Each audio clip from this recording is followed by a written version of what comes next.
Happy Harry. Oh no, Adrian! Looks like the Reds are polluting the city lake! What do we do? We call the Watchmen! Strong together, united forever, they're the best of friends. But when trouble's about, you'd best watch out for the Watchmen. Now is their leader, and he loves to party down. Rorschach's friends to the animals. Yeah, when he's not clowning around. I'm nutty! Beat up some thugs, say no to drugs, be in bed by 10. But if trouble's about, you'd best watch out for the Watchmen. Spectre's a sensation, you should really never miss her. The comedian's her biggest fan now. If I could only get that kiss. OCM, your bestest, couple of crime superstars. John can give you cancer, and they'll turn into a car. Strong together, united forever, come and meet your friends. Have no fear, time's up, time's here, for the Watchmen. Watch out. So if you're mad about rainbow capitalism and the issue you have with it is the rainbow and not the capitalism, then that is a problem. That is a problem. Are you mad that they monetize skins and ammo in general and they have deceptive and egregious business practices that are anti-consumer? Are you mad about that? Or are you mad that it is a pride-themed capitalism issue? And I'm going to guess, based on his tweet, that it is about the pride situation. Therefore, it is targeted, and it's not about an issue with capitalism. It's about an issue with the pride aspect of it. Hey, just wanted to see how that pause music was coming along. Now keep in mind, this is a movie tie-in video game from the Nintendo 64. Not looking for anything too crazy. What do you think about this?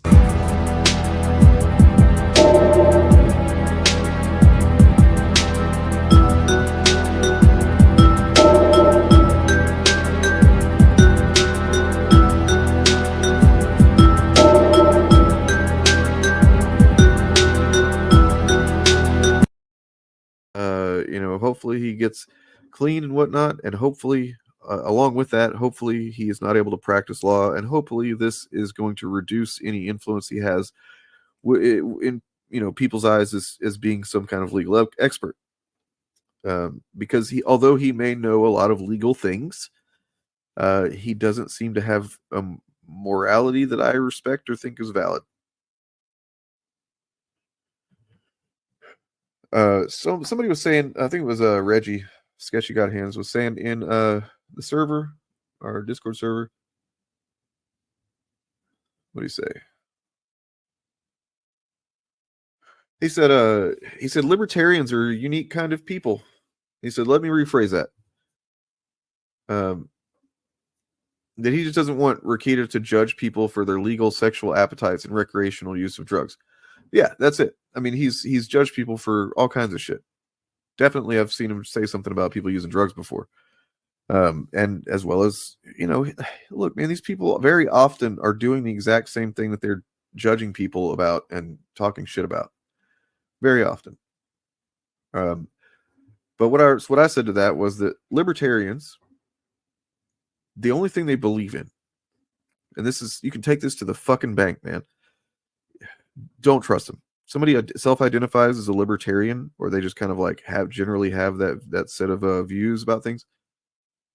Don't fucking trust them, because the only thing they believe in is not getting caught. Okay, that's it. No negative consequences on them for any of the choices and actions that they make. They think that if you can rationalize something, if you can justify it in your head, and then you can do it, you can execute it without consequence, without a negative consequence on them, you're basically a God made flesh, and nobody can begrudge you.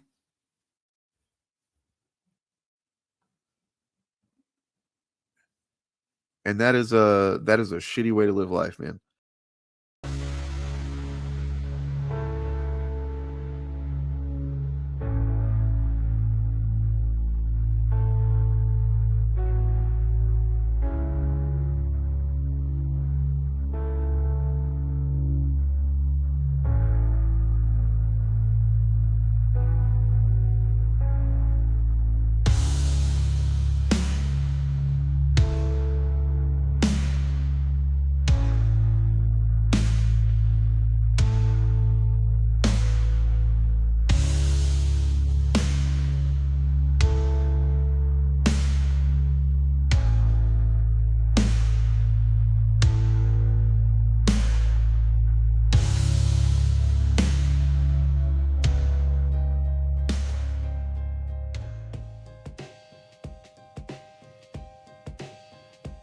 they're supposed to be the defenders of the medium. You know, they're supposed to be defenders of the art, but yet they never talk about it.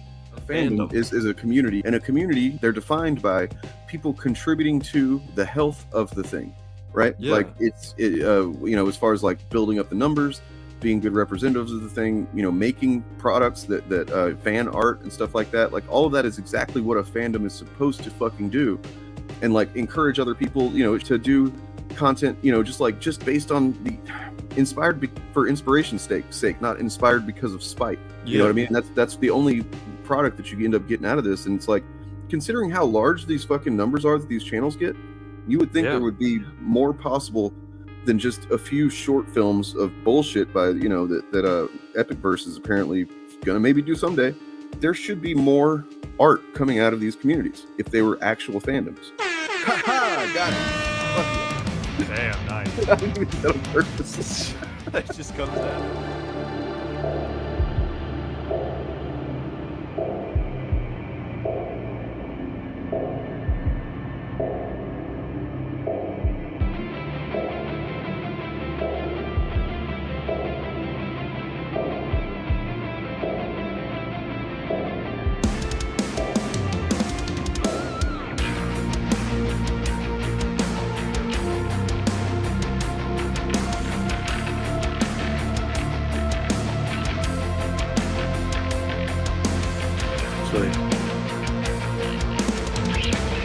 I was made for this.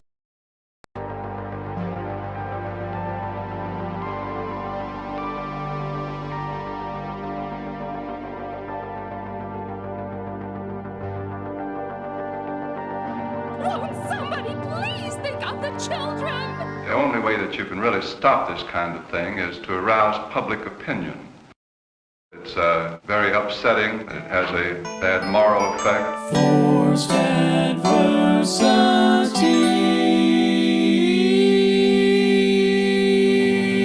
It's the fucking theme song.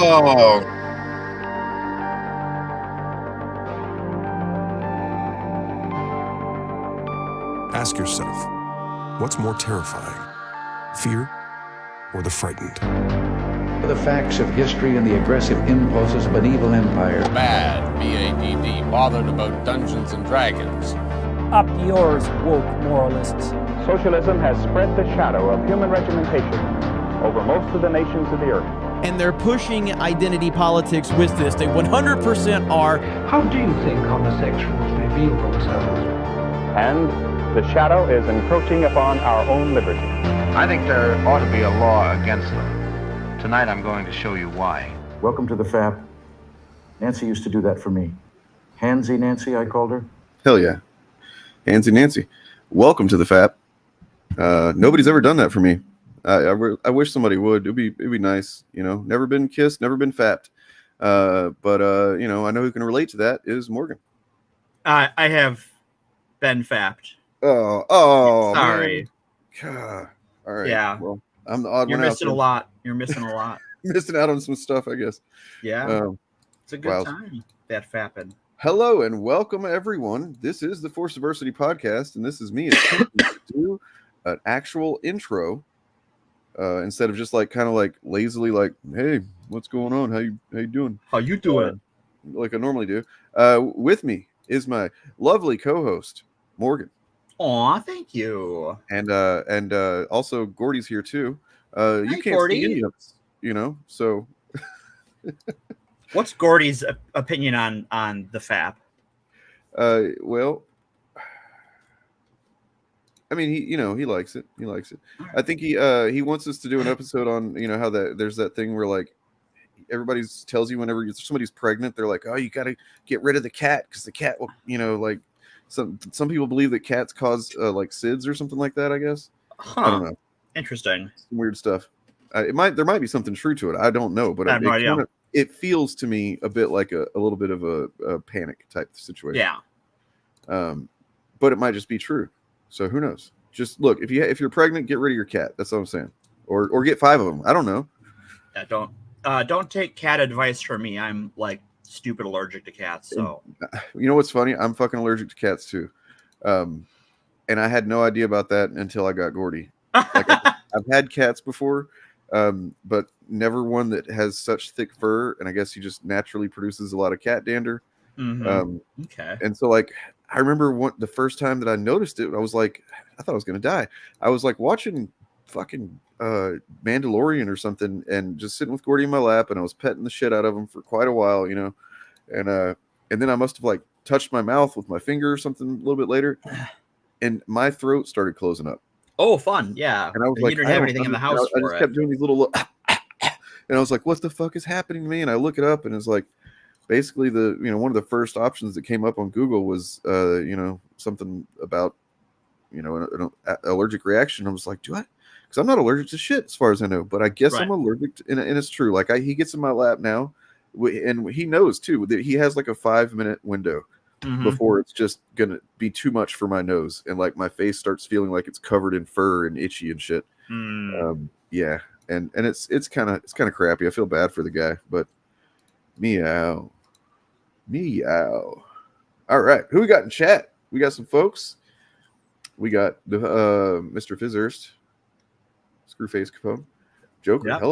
Hello there. Forgot Sunday stream. Everybody always forgets the Sunday stream. Everyone's forgetting Sunday. The people that switch sides. I don't know what this is in reference to. You have no idea. No, sorry, Greg. Well, I mean, you're first, but Screwface was Fizzurst, so I guess you both can keep those titles. Yeah, you can be first. That's fine. Music stream. Nope. That's the first of every month. The first Friday of every month is going to be the music thing. Talking about the Contras. Yep, cool. We're going to talk about some Contras. A little bit. A little bit of Contra, and not the fun video game. Look, we're gonna be upfront with you here. We're tired. Okay, Yeah, it's been a tired week. people. We're just gonna take it easy. Don't expect this to be super in depth. If you feel like we need to come back around to it, maybe we can do that down the road. But personally, I'm ready to move on from Reagan. Yeah, it turns out that like the unfortunate thing about Reagan is like you can't.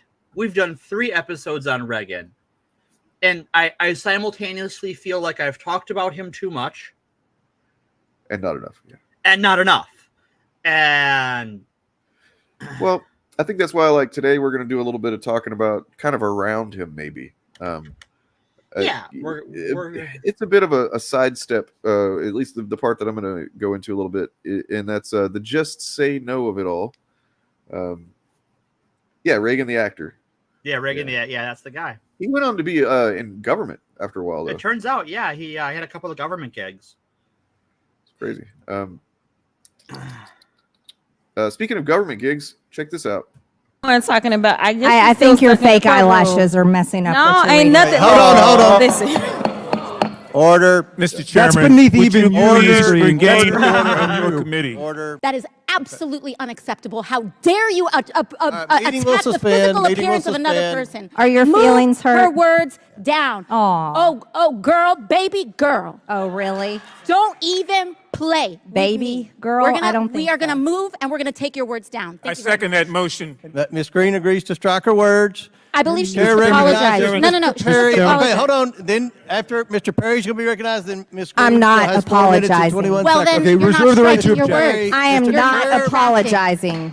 I'm just curious, just to better understand your ruling. If someone on this committee then starts talking about somebody's bleach blonde, bad built butch body, that would not be engaging in personalities, correct? A what now?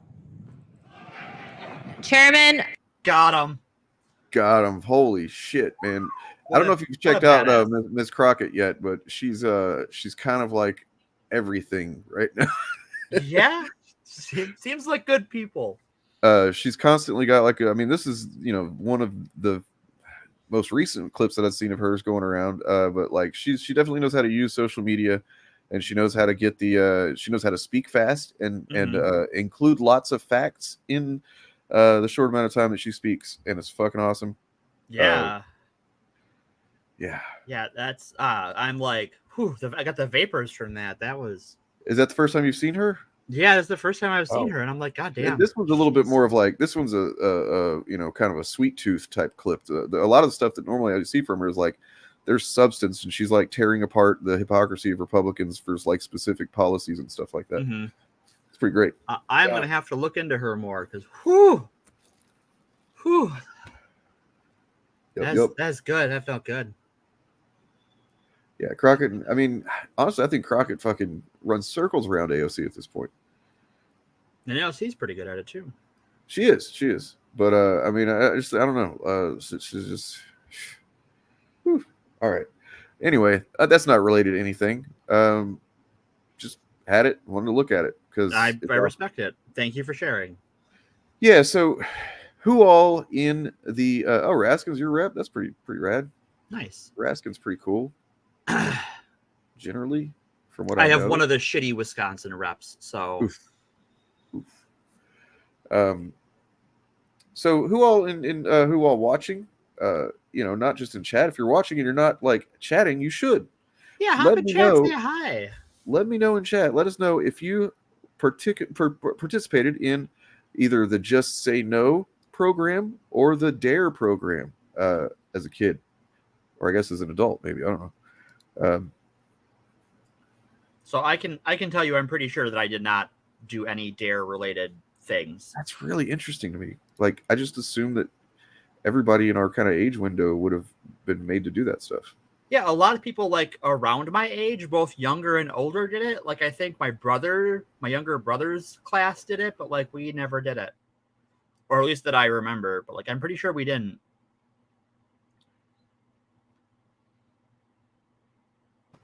Yeah, the YouTube chat's being a little weird tonight. Is it? So we got two chats. Which one are you in, Greg? Are you in on the FAP channel or are you on my channel or AF channel? Because you might just be like in the one that only has nobody in it. Yeah, everyone hangs out in Dane's channel. It's true. I got the cool chat. You do have the cool chat. I mean, technically they're both mine, but I mean the other one's ours, and also just like that's not the populated one. I don't promote that. No, that's the VOD channel. Yeah, which is good to have. It is, and if I had the I don't know, if I had the courage, I would say let's just switch over there. But I mean, I know that we would like lose, a few people, and that just would a few. Yeah, that would suck. Shut the fuck up. Are you? No, that's awesome, dude. That's amazing. That is amazing. Yeah. I actually have an image that I made, just like a little motivating thing. Just because, yeah, you'll see. I was making these thumbnails the other night, and I just figured, why not make this?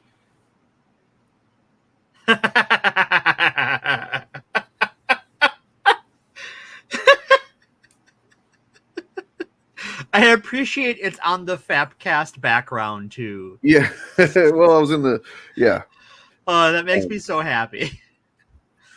Yeah, he's had a hard time like getting gigs and stuff like that. He's had gigs canceled, I believe, and shit like that because once people realize who he is, they're like, oh, right. Because it's like, not easy to be John Hinckley. So I have a question, and maybe I don't want an answer to that question. So does he get gigs canceled because he's John Hinckley and he tried to kill the president, or because he's John Hinckley and he failed? I mean, that's why the part of the title is called "The Shaming of Hinckley," because I mean, I don't really want to shame the guy, but at the same time, it's like, man, couldn't you have practiced a little bit more, beforehand or something? But yeah, no. So anybody that's not aware of who that is, seems like there's a couple of people. That is Mr. John Hinckley. He was Jodie Foster's #1 fan. A gentleman who had some mental health challenges in the 80s, and somehow those challenges led him to believe that first of all, that if he just got Jodie Foster, the actress, just got her attention, she would basically be in love with him. And so, how are you going to get her attention? I mean, you could send a letter, you could send a postcard, you could, I don't know, even just try to like meet her at a signing or something, or I've got it. I'm going to shoot President Ronald Reagan. That was his thing. That's what he chose to do. Yeah, that's. I mean, A for originality. I guess like not a lot of attempted assassinations of presidents that have gotten that close. So like, No, it was close, and I think did he end up? No, he didn't kill the Secret Service guy either, did he? I don't think. I don't think anybody died. I don't think so. I think he was a pretty bad shot. Because like I looked it up. He shot like five times or something, I believe. I don't know. So yeah, he fired a number of shots. But like I think he only hit Reagan once, and it was like not. It was life threatening, but they managed to save his life. Okay, so he was reportedly seeking fame to impress actress Jodie Foster, with whom he had a fixation. He was found not guilty by reason of insanity, which is actually pretty rare, so that's kind of crazy. And remained under institutional psychiatric care over 3 decades. So he wasn't technically in prison. Right. He was just in the custody of a psychiatric facility. Public outcry over the verdict led state legislatures and Congress to narrow their respective insanity defenses. So, okay, because of him, seems like that's why there's much fewer insanity defenses. Right. One of the things that several states have since then, and because of this, is a verdict that is guilty but insane. Where you are guilty of committing the crime, you are found guilty to the punishment of that crime, but there is a modifier on your sentencing or where you are held because of your mental well-being or your lack thereof. So his charge was officially attempting to kill the president, assault on a federal officer, use of a firearm during the commission of a federal felony, and assault with dangerous weapon ×4, assault with intent to kill while armed ×4, assault with a police officer with a deadly weapon, carrying a pistol without. I mean, like they hit him with everything they possibly could. Right. Here. So he did kill someone. Okay. Oh, did he? So details: victims: 1 killed, 3 injured, 2 stalked. Wow. Okay. So we'll back it up here. So it was 2 months after Reagan's first inauguration, very early on in the Reagan era. Using a revolver, Hinckley wounded Reagan, the police officer Thomas Delahanty, the Secret Service agent Tim McCarthy, and the White House press secretary James Brady. Brady was left disabled and eventually died from his injuries. Okay, so it was like a protracted thing too. That sucks. Okay. That's rough. In 2016, a federal judge ruled that Hinckley could be released from psychiatric care as he was no longer considered a threat to himself or others, albeit with many conditions. Right. After 2020, a ruling was issued that Hinckley may showcase his artwork, writings, and music publicly under his own name rather than anonymously as he'd been doing in the past. Since then, he's maintained a YouTube channel for his music. His restrictions were unconditionally lifted in June 2022, over 40 years after the assassination attempt, and exactly 40 years after his insanity ruling and the start of his commitment. So basically, he's able to just I guess if he just wanted to write songs about how I'm the guy that shot President Reagan. I don't know. I don't think he sings songs like that. I don't think he honestly seems kind of chill. I think that it was probably overall good for him, although, unfortunate that he ever got that bad off in the first place and then felt the need to act out that way. But from the clips I've seen and stuff, he just seems like it's kind of sad. He's 69 years old. Hasn't really had a life. But, no, his life ended the day he did that in a lot of ways, right? Yeah. Like he has been living according to he's alive, but he's not really living. But hey, he's got 37,000 subscribers. That's more than me. So well, when Dane, if you kill the president, maybe when you get out of the clink, we'll see how things go. So the obsession with Jodie Foster was he became obsessed with the film Taxi Driver. Oh no, she was a little kid in that. Hinckley, yeah. What are you doing? Oh yeah, she's young in that. In which disturbed protagonist Travis Bickle plots to assassinate a presidential candidate. Interesting, weird. Bickle was partly based on the diaries of Arthur Bremer, who attempted to assassinate George Wallace. Hinckley developed infatuation with Jodie Foster, who played Iris, a sexually trafficked 12-year-old. He began to adopt the dress and mannerisms of Travis Bickle. Not great. So yeah, this is just somebody who was like probably didn't have much going on in his life in general, and then probably just had some chemical stuff going on in his brain, and then just identified way too strongly with this movie, which is maybe not the best one to do. No. Yeah. Not great. Not great. Well, hopefully Mark won't get too into character. Right. I do have a thing that I'd like to that's tangential to that. That's it's kind of interesting, funny. Want to read it? Let's see. So this is an article by Dibs Next. Go ahead and show this up on the screen so you guys can see it too, so you know that I'm not bullshitting you. John Hinckley Jr. says people getting a little weird about Sydney Sweeney. So Oklahoma. John Hinckley, who spent decades in prison after attempting to kill President Reagan in a love offering for Jodie Foster, said today people are being weirdos about Sydney Sweeney. It's just getting to be a bit much. These famous actresses have no idea what you're talking about when you're all in on some political nonsense you're preaching, said Hinckley. And trust me, you're never going to get her attention. If you try to kill the president and it doesn't work, who are you going to shoot? God? Is this a real interview? Patricia Krenwinkel, who is serving a lifetime prison sentence for 7 counts of first-degree murder committed during her time in the Manson family, agreed with Hinckley. It gives me the heebie-jeebies, she said. It just absolutely disgusts me when some creep makes an innocent person a pawn in some personal culture war they've invented. This has got to be a Poe, right? This is not real. It's not real. Oh, God. Like, I saw you drop this in our Discord, and I'm just like, I don't have time to look at this right now. I was completely sucked into this website because, like, if you look at some of the headlines on the side, it's fucking amazing.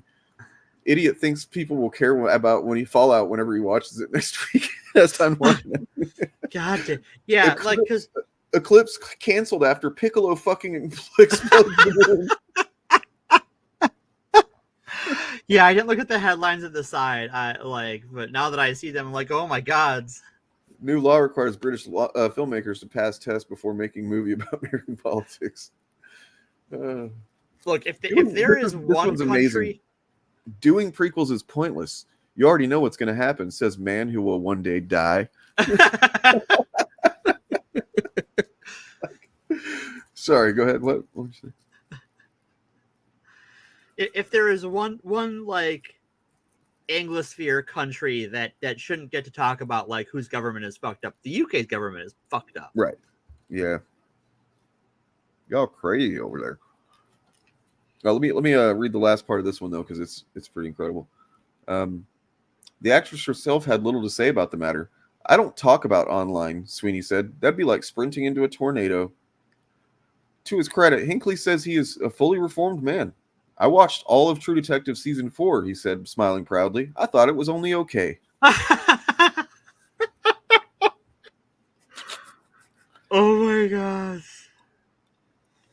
Yeah, I just happened upon this website when I was looking for Hinckley stuff, and I was like, oh my God, I feel like I lucked out here, because there's some great stuff on here about like apparently whoever the writers on this website love Dune. Sure. And having just now finally actually watched Dune Part 2 the other day, I'm all in that Dune mode right now. You're all hopped on the spice.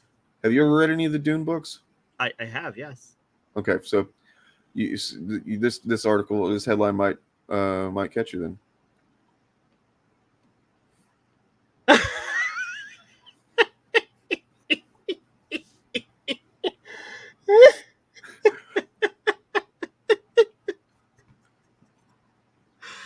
Apparently, Dan wants this just to be me laughing on Mike.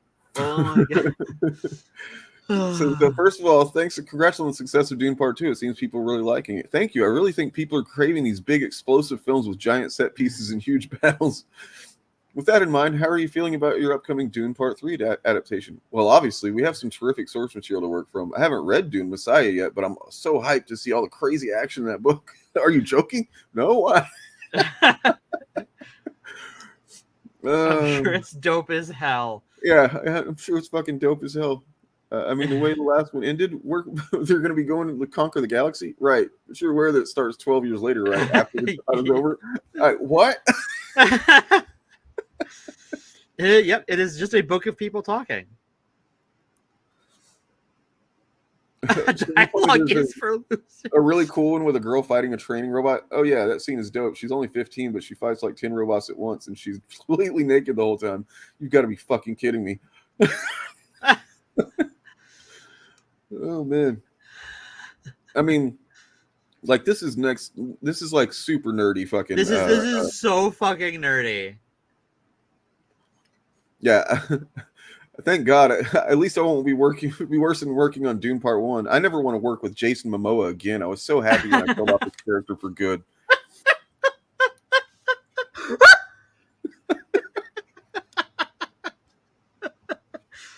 Oh my god, the cuts in that are so good. Mm-hmm. It is. Oh, that's perfection. Yeah. I mean, I have not read Dune Messiah, but I do know that his character does return. Sorta, yeah. Yeah, Dune gets weird. I mean, that does raise the question, which is absolutely not what this stream should be about, but how the fuck is he going to do part 3 and like make it interesting? You know? I mean, like, presume not interesting. Let me rephrase that because it's probably interesting regardless. But you set up this series of having like some cool ass, epic action sequences and stuff like that, and then you end the film, like teasing that you're going off to do cool action sequences now. That's not That's not book 2. That's not Dune Messiah. I mean, also the fact that like that those action sequences would not make Paul the hero. No, from what I understand. No, they would not. No. It's essentially a fucking jihad, and just like a 60 billion people die or something like that. Yeah, it's billions of people die. Like, the thing about Dune, Paul is the protagonist of that story. I was reading into. I wish I hadn't because I haven't read the books before, and it's it's one that I know that I will love the story. I mean, I do love the material because I love these movies so far, and I always knew that I would. But I was waiting until I got a good adaptation, and then it was announced, and I'm like, I'm gonna wait. I'm gonna watch the movies first. I know that's stupid. People don't think that's valid, but fuck, I don't care. And then, yeah, now I'm realizing that like he's kind of.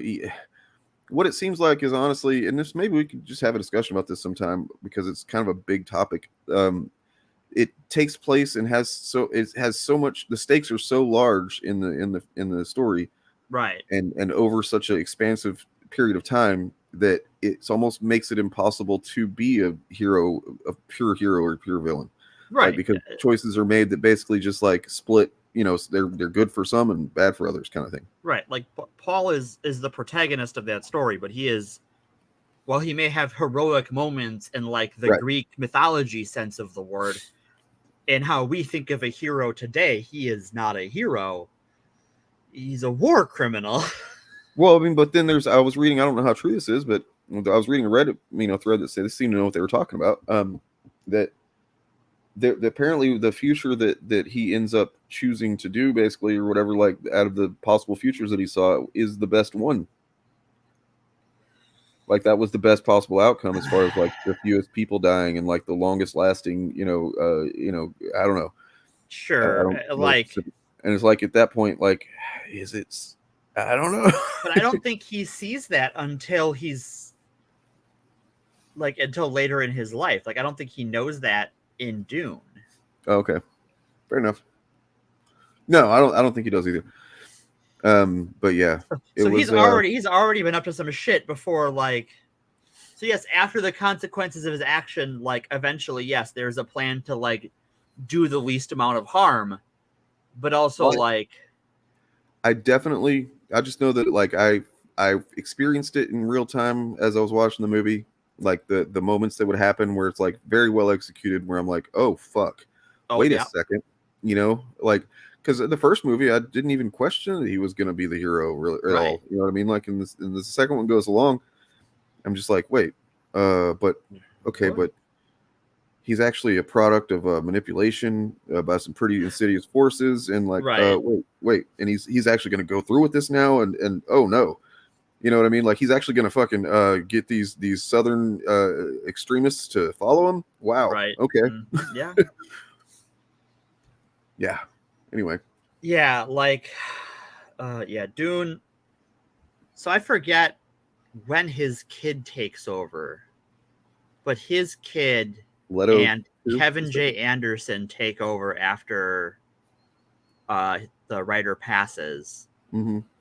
And I personally didn't care for them. And I will, in fact, it made me like Kevin Anderson less as like a Star Wars writer because I didn't like his Dune. I'm just like, now you're just kind of taken for me, dude. I just don't really like you anymore. I mean, is it even based on like? Do they have anything that Frank Herbert had left behind as far as was plans or anything? I don't know. Making it up whole cloth. I wonder. I have no idea. Well, this is Dunecast. Yeah, welcome to the Dunecast. Sudden pivot there. Sand gets everywhere. Wait, wrong space franchise with Fallen Savior. Shit. Yeah.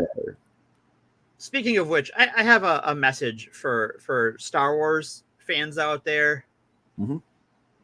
If you're a Star Wars fan who got upset about Ki-Adi-Mundi's age, or that there might be Sith operating and he doesn't know about it, or you sent a death threat to anyone this week, please go away.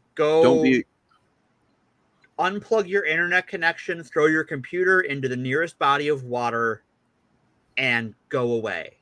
Don't be so yikes, man. What are you doing? Yeah, you're trash to me, and I wish nothing but bad things for you. Yep. Oh, by the way, I got a video up right now that's on the channel in case you didn't see. That's from whenever I debunked the whole Rey wouldn't know how, or Rey shouldn't know how to fix the Falcon instead of Han kind of thing. Apparently, I did make an error though. Uh-oh. So, someone on Twitter pointed out that the Imperial starships are mostly built by, well, he said they're just built by a company called Quat something or another. Yeah, Quad Drive Yards. And I looked and I was like, oh, that's actually true. So then I was like, what am I thinking of then in the scene in A New Hope whenever Han tells Obi-Wan and Luke that, it can outrun, not, what was he say? Something about the Corellian cruisers or whatever. And he's talking about Star Destroyers. And I'm like, I know he says that. And I went and looked and it's like, yep, he sure does. Well, I would guess I was maybe conflating the planet Corellia with the Corellian shipping Engineering company. Corporation. Yeah, engineering. However, and at first I thought, oh man, I completely fucked that up. Even though if I did fuck that up, it doesn't change the logic of the fact that Rey would know how to scavenge ships, and that would make her more prone to, knowing how to, or at least maybe getting a lucky guess on the Falcon, instead of Han, who literally hadn't even seen the Falcon in years, and hadn't probably she worked on it. already knew what the thing that was causing the issue was before they even got on the ship, because she was familiar with the ship and what had been done to it. So when she fixes it, maybe it makes sense that's a good point too. She's already said she knows what's wrong. Well, also just the fact that just the fact that the Force makes people good with machines. Period. It seems to. I mean, okay. But then, and then I did a little digging, and there's actually quite a bit of, there's some opaqueness to exactly where all of these ships were built, due to, guess what? Like anything else, the canceling of the EU as canon, because originally it was much more clear about what ships were built where, and now it still seems to be mostly true that, but then at the same time you watch the movie Solo, which is canon. And at the very beginning of the fucking movie, there are starships being built there on Corellia, and then presumably I saw somewhere else where there actually are certain types of Star Destroyers built by the Corellian Engineering Corporation. So because the Imperial fleet isn't just Star Destroyers; it's support ships its Well, but he is talking interdictors, about its Star control Destroyers craft. in that part of the movie, though. That's the thing. That's why it Right. has to be a Star Destroyer in order for my argument to be valid. Well, yes and no, but yeah. But we even see like I believe in Ahsoka, the Dathomiri witch lady, the company she's like got working for her is on Corellia. Oh. I think. But I mean, that's totally a whiff on my part. Definitely mistaken, conflating the two, the planet and the company like that. I don't know what I was thinking. Nonetheless, Well, that's like naming your my new car company Earth Car, right? Like, okay, we named the company after the planet. Well, all right. Well, since we're talking Star Wars real quick, let's check this out.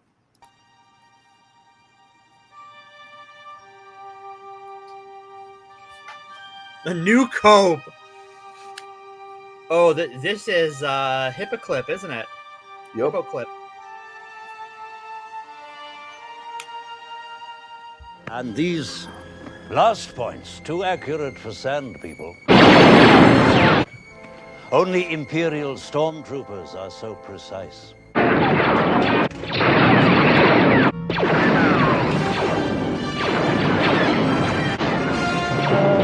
So precise. So very precise. Only Imperial stormtroopers are so precise. Star Wars fans go ballistic over the Acolyte's canon-breaking cameo. Canon-breaking. When I first knew him, your father was already a great pilot. Anakin Skywalker, meet Obi-Wan Kenobi.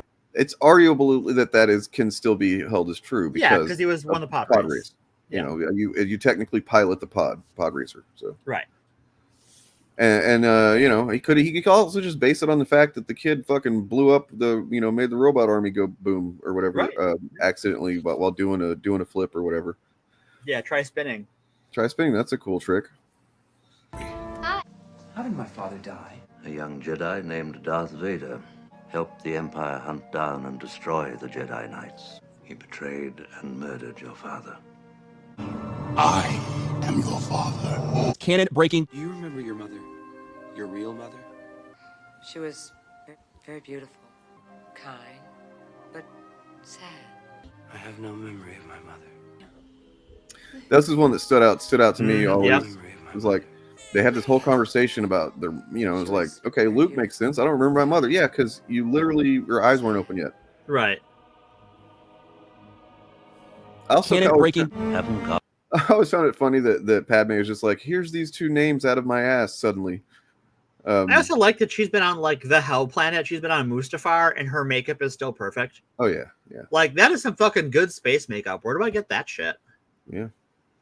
By the name of Obi-Wan since all before you were born. Obi-Wan. Canon-breaking. Yes, I bet you have. I bet you have. I bet you have. Canon-breaking. And yes, Ki-Adi-Mundi was in this episode. Now, the first thing that a lot of people thought was, oh, that's weird because, Ki-Adi-Mundi, very well known for saying this phrase. Impossible. The Sith have been extinct for a millennium. And then this is the brilliant part that I didn't think about when it comes to Ki-Adi-Mundi. And like, using him as like the barometer for fucking fact. Right. His like person who's perennially wrong and off topic. He is wrong constantly. So like, do not believe. Okay, so it's his fault that Anakin fucking destroys the temple and kills all the younglings. Because, okay, what's the famous meme line that Ki-Adi-Mundi says? Your mother. Well, no. What about the droid attack on the Wookiees? And then Yoda's like, okay, I'll go get that one. Yeah. And like, if he didn't say that, then Yoda's still at the temple when Anakin shows up with the clone troopers to go fucking kill everyone. Yoda's like, nah, bitch, please. So it's his fault. Like, noted missing the point guy, Ki-Adi-Mundi. He's batting, 0, right? He's always wrong. So I haven't checked into this myself, but it's apparently the claim is that this takes place like something like 4 years before he was born. So it's not that he's that old; it's that it's just the date is wrong. Do you want to know where that number comes from? That like what his birth birth year was? You want to know what the number for the source on that? Is it from like that original fucking episode 1 guidebook thing that had like Yodel in it and stuff? It was from a trading card. Oh. The most fucking sacred of canon. Right, like a licensed trading card from like Topps. Mm. And then I think there's the guide to episode 1 has a different date in it than those trading cards. And so like, okay. Yeah, I mean it does. Who cares? Like, I mean it's a fraction of Yoda's lifespan, right? Well, and also it's okay, let's say that was his age. And they retconned it. So the fuck what? They retconned it. Yep. Okay. Does that change his dynamic character arc and the drama of his commitment to being absolutely wrong every time he opens his big cone head mouth? And fucking saying, your mother. Your mother. Yeah, it's one of those things that like the anti-fandom has to rely on what the lore says, because they're always going to complain about changes, and stories have to change.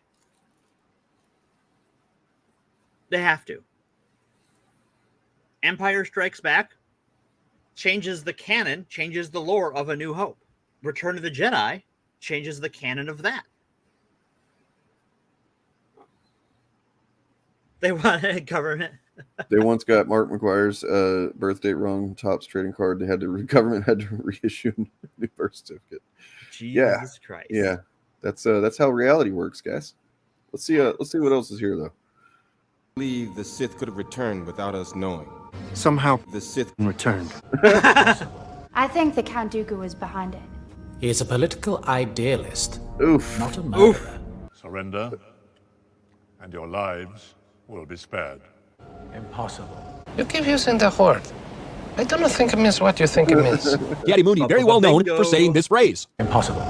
The Sith have been extinct for a millennium. And to be fair, they don't exactly know if it's Sith or what it quite is. Yet fair, they don't exactly know if it's Sith. The problem is, Ki-Adi Mundi shouldn't have been born for another 40 years. But this is Disney Star Wars. This make it make sense. But this is Disney Star Wars. But this is Disney.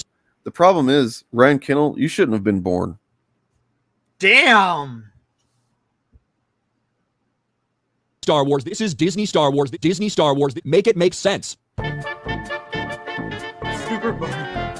She's a former Padawan who could put out sustained fires in the vacuum of space. Sustained fires in the vacuum of space. Sustained fires in the vacuum of space. Fires in the vacuum of space. Fires in the vacuum of space. Sustained fires in the vacuum of space.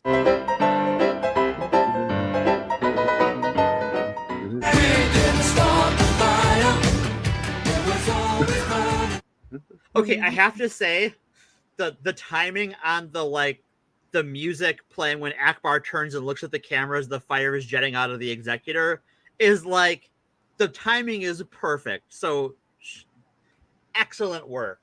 10 out of 10. Man, y'all are you clutching pearls over this? What's going on? Nah. I just said the guy shouldn't have been born. What's the big deal? It's not like my words have the power to make that happen, or do they? Or do they? Right? Yeah, you've wished on. Yeah, you've got the monkey's paw, and he smells like a nurse. Yeah, I mean, as long as there's an oxygen source, right?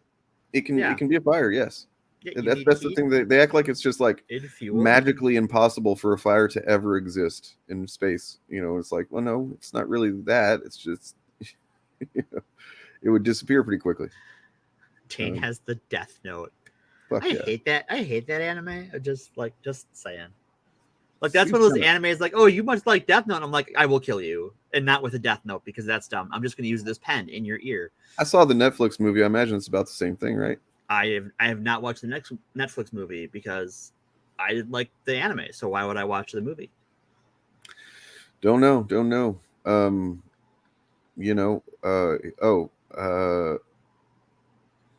Just say no. Just say no. Yeah, we have gone on a Dune tangent into a Star Wars tangent. Yeah, well, you know what? As a matter of fact, while I grab some water real quick, Let's check this out. All right, check this out.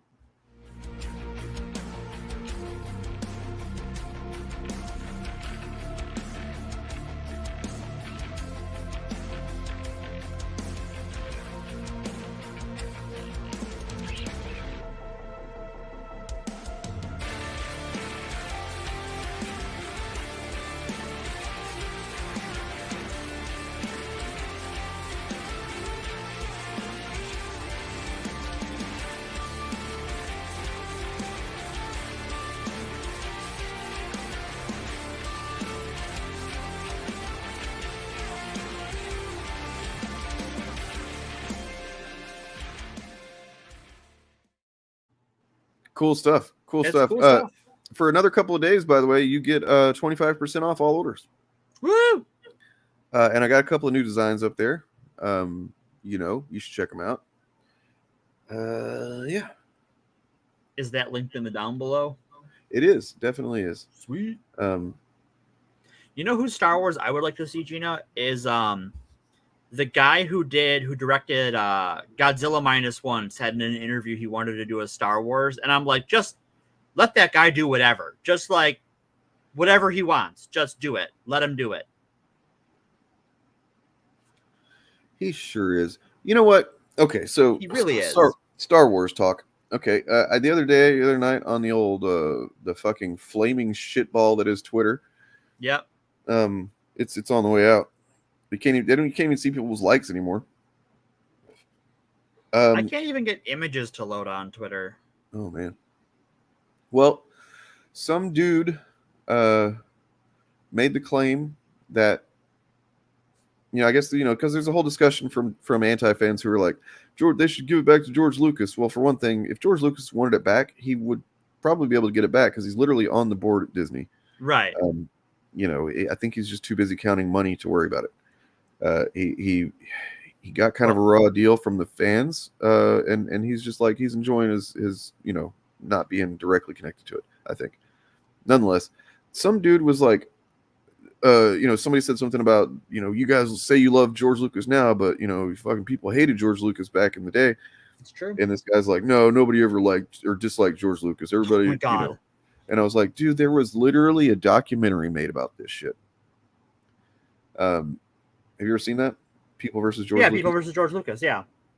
Yeah. You can't tell me that this people, there was like the infamous, stupid, but, infamous line of like, oh, you raped my childhood, or whatever. Yep.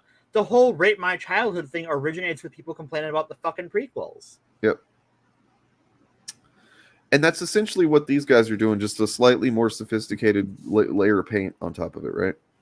Whenever they're like, oh, they broke canon because Ki-Adi-Mundi said this thing in the movie I know, and now this thing seems too contradicted because I'm too much of a moron to actually put, any thought into it and go, oh, wait, no, I'm actually wrong. But yeah, it's just the same thing. It's just a slightly classier version, I suppose, than just saying it that way. But here is my, and I think I've said this theory before, I think literally last week. Yep. My theory is that because like the people now who are complaining nonstop about Star Wars, a lot of them are the same people who are complaining about Star Wars for the last quarter century now at this point.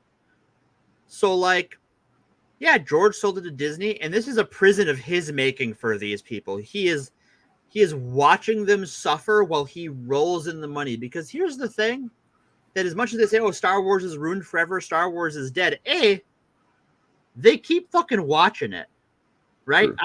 Star Wars Theory has quit Star Wars, more time than my grandmother quit smoking. Like, come on, dude. Speaking of, I just want to reiterate again that I have a video that went up last night. Mm-hmm. Mahler's a goofball. Mahler is a goofball.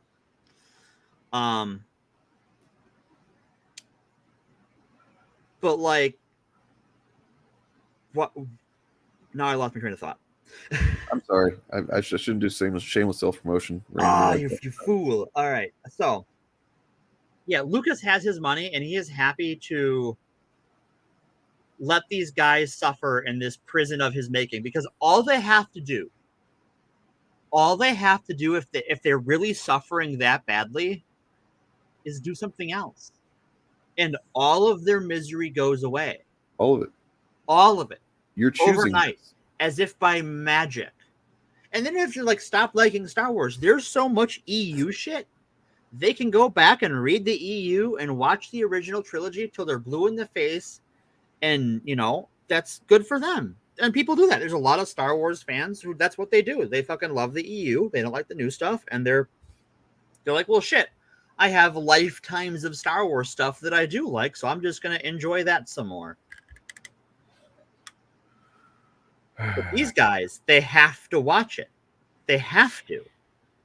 That's what they've told themselves. And so George is happy to be on the board of Disney, happy to collect his money. He got his, he sold it. He's got more money than God. And he's like, these dumb idiots are out here losing their mind week after week, month after month, year after year. But you know what? They can't fucking quit me, baby. See, now he gets to make decisions that, on some level that we probably will never know. They do have an effect on Star Wars, but he's a hatchet man, right?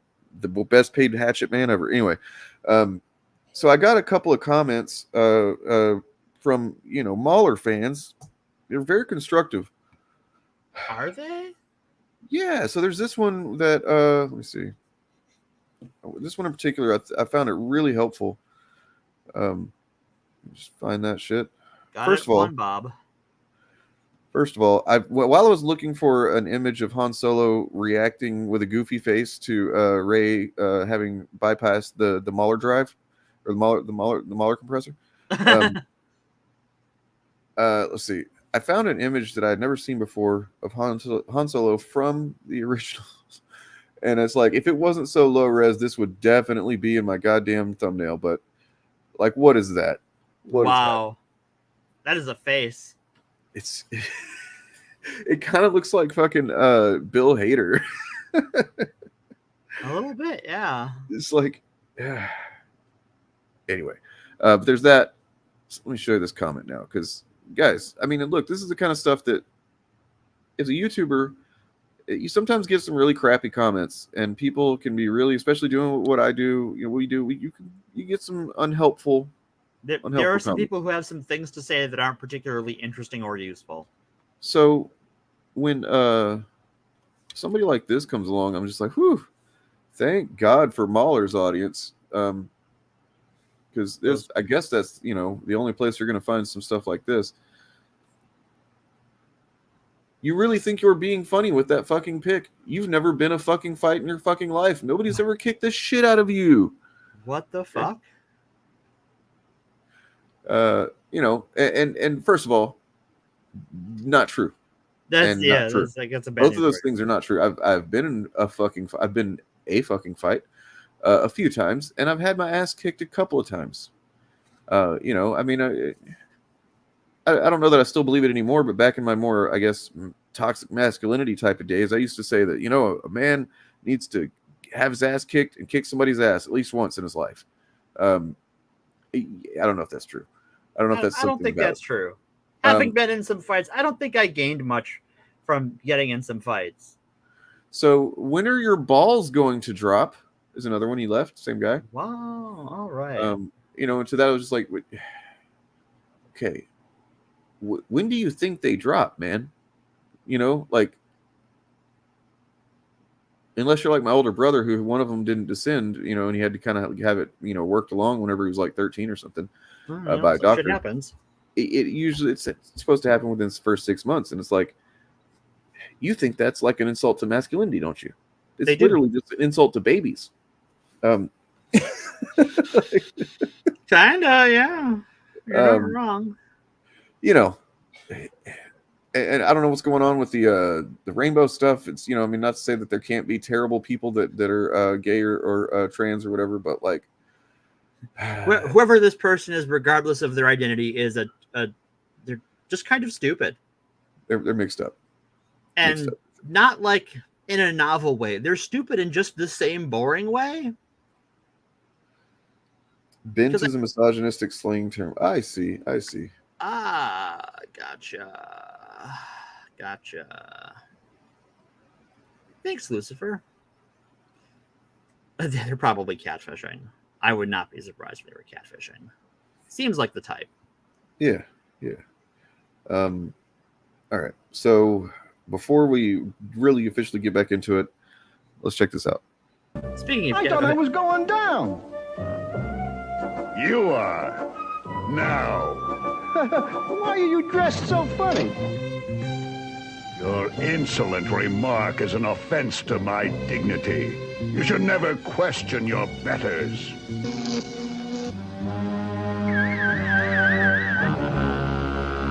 Gangway! What's wrong? Is it from the You know how Fantastic Magneto Four? is. Huh? That's from Fantastic Four. Yeah. Dirtbag Magneto. Fucking Dirt, so yeah. Really, that does need to be a meme. I wonder how much of him there is in that. I actually need to look into that because you find that out, yeah. Dirt Bagnito. Yeah. Speaking of dirtbags. Speaking of dirtbags, let's talk about Nancy Reagan. Nancy Reagan. Yeah, I took a swerve. Nancy Reagan was put in charge. You know how the president's wife, they always get to choose their little pet projects, right? Right. Hers was, I guess poor and minority people were having, a little bit of relaxation time. She wanted to make sure that didn't happen anymore, and that only rich people could do that. I don't know, because she went real hard against the drugs. And for her, like there is some historical debate as to how like racist in his heart of hearts Reagan was. Obviously, he was cool with a lot of racism. Sure. But there is very little debate as to how much Nancy Reagan hated minorities, and the answer is a lot. Yeah. So Just Say No was an advertising campaign prevalent during the 1980s and early 90s as part of the U.S.-led war on drugs, a war which we have won handily. Drugs won. Nope, drugs won. The drugs won the war on, yeah. Aiming to discourage children from engaging in illegal recreational drug use by offering various ways of saying no. The slogan was created and championed by Nancy Reagan during her husband's presidency. So why was it and this is just kind of off the top of my head, I'm gonna go with this. I did some Just Say No stuff. I remember that. Dare is more in my memory than Just Say No because it was, like this says, it kind of went away at the end of the 80s and morphed a bit into Dare. Yeah. And part of the reason that I think they got rid of it is because, well, it does sound like it's not a terrible cause to try to educate children on, potential harms of drugs. I don't think that's just I'm not saying they shouldn't have done that. Drugs can be fucking harmful and they can ruin lives and things like that. But the way that you go about it is everything. And if you're just telling kids that there's this thing that, oh, you get so high and, makes you not care about anything. and then, it's actually really cheap and you can get it on the streets and people have fun and blah, blah, blah. And then you're like, if you just tell them just say no, and you don't really give them a reason why, you just say it can ruin your life. And that's what a lot of it was just kind of broad platitudes. And this gets into something sort of broad. It's such a good case study of the Reagan conservative mindset and that era of conservatism. This is what you get when personal responsibility is in the biggest scare quotes you can imagine. Is federal policy. Because we're going to do something about the drug problem. And thanks to Nixon, we have a drug problem, to put it mildly. And he started the war on drugs, which drugs. So Nancy first became involved during a campaign trip in 1980 to Daytop Village in New York City. She recalls feeling impressed by a need to educate the youth about drugs and drug abuse. Upon her husband's election to the presidency, she returned to Daytop and outlined how she wished to help educate the youth. And I don't know anything about Daytop Village, but I don't. Maybe we could look it up or something. I guess there's a link here. Let's check it out. Sure. But while you're doing that, they hate actually doing something. So in our part 3 here of our Reagan series, we're talking about the things that Reagan and the Reagan administration really hates. And doing things like, because Reagan ran on this like anti-government fear-mongering, and the only way to make government work was to dismantle it, you can't have the government doing things. So it's just platitudes. Unless that thing is this. So Daytop Village is a treatment center that she was saying. Yeah, I mean, I guess you would be kind of like impressed by the need to do something about the drug issue there. Yeah. Just if only you knew what the fuck you were doing. Right. It maybe weren't just reactionary. So let's see. The slogan was created by Robert Cox and David Cantor, advertising executives. So once again, like, yeah, those are the guys that you want creating the entire fucking foundation for your education campaign is just some ad execs. Let's see. The firm is working with the Advertising Council on a media campaign for children for the National Institute on Drug Abuse. Nancy often attributed the origins of the phrase to a 1982 visit to Longfellow Elementary School in Oakland, California. Oakland, California, yikes. Doing a little dog whistly there, maybe. When asked by a schoolgirl what to do if she was offered drugs by her peers, the First Lady responded, "Just say no. Just say no." Club organizations within schools and school-run anti-drug programs soon became common, in which young people were making pacts not to use drugs. I mean, look, why is that a problem? Because if you're just telling kids, hey, drugs are bad, make a pact with your school, your principal, or whatever it is, to not do drugs. What's going to be the first thing to happen whenever you start having problems with school? You know, if you're already not having problems with school, you know what I mean? Like, you're gonna just abandon that shit. And what do you do? Because you don't really know why, right? You have not been told why not to do drugs. Yeah. Just say no. That's the whole thing. You don't need to know why. Just say no. Well, I can tell you why you should do drugs. Yeah, depending on which ones it is, I'd make a strong case why you should. Maybe not necessarily elementary school kids, but like yeah. And so the kids are ill-equipped, and then they've made these pledges and stuff that make the school a hostile environment for their learning. So you fucked up, now what? Like, well, you were just supposed to say no. It was simple. It was easy. Now you fucked up. Yep. Well, no, these things are complicated. But now you have pre-isolated people from getting help. Yeah. Because you didn't want to do anything. Yep. What you wanted to do was pay some ad execs. Let me back up. You wanted to pay ad execs to come up with a cool slogan that people who are not super engaged with anything would hear and think, oh, that's nice. That's good that they're doing that. Right. And then, you get some more votes. The campaign and the phrase "just say no" made their way into popular American culture when television series such as Different Strokes and Punky Brewster produced episodes centered on the campaign. Which probably did more to actually give drug education than the actual drug education program. I know for a fact that I was introduced to specifics about what drugs were through DARE long before I think I would have encountered them, like, just in the wild. Mm-hmm. I remember being kind of like fascinated by the little baggie with like a joint roach in it, and things like that. Whenever they I don't know if that was all real or what, but sure, I'm sure it was a prop. Probably. So Nancy Reagan actually appeared on Different Strokes herself. Let's see. She expanded the campaign internationally in 1985. Cool, good job. Don't even wait to see if the campaig's like even having an effect. Yeah. Just go. First ladies of 30 nations to the White House.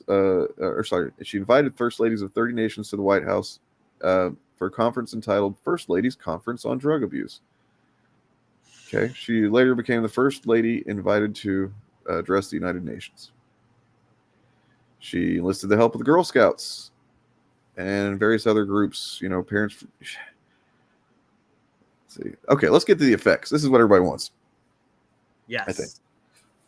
Well, so it crossed over to the UK in the 80s, where it was popularized by BBC's 1986 Drug Watch campaign, which revolved around a heroin addiction storyline in the popular children's TV drama serial Grange Hill. Wow. Heroin addiction story in a kids show. The cast. Well, I think that was Green Lantern, Green Arrow was a heroin addiction story. Yeah. The cast cover of the original U.S. campaign song with an added rap reached the UK top 10. The death of Anna Wood in Sydney, Australia, and a British teen, Leah Betts from Essex, in the early 1900s, sparked a media firestorm across the UK and Australia over the use of illegal drugs. This is all unrelated. So, whoa.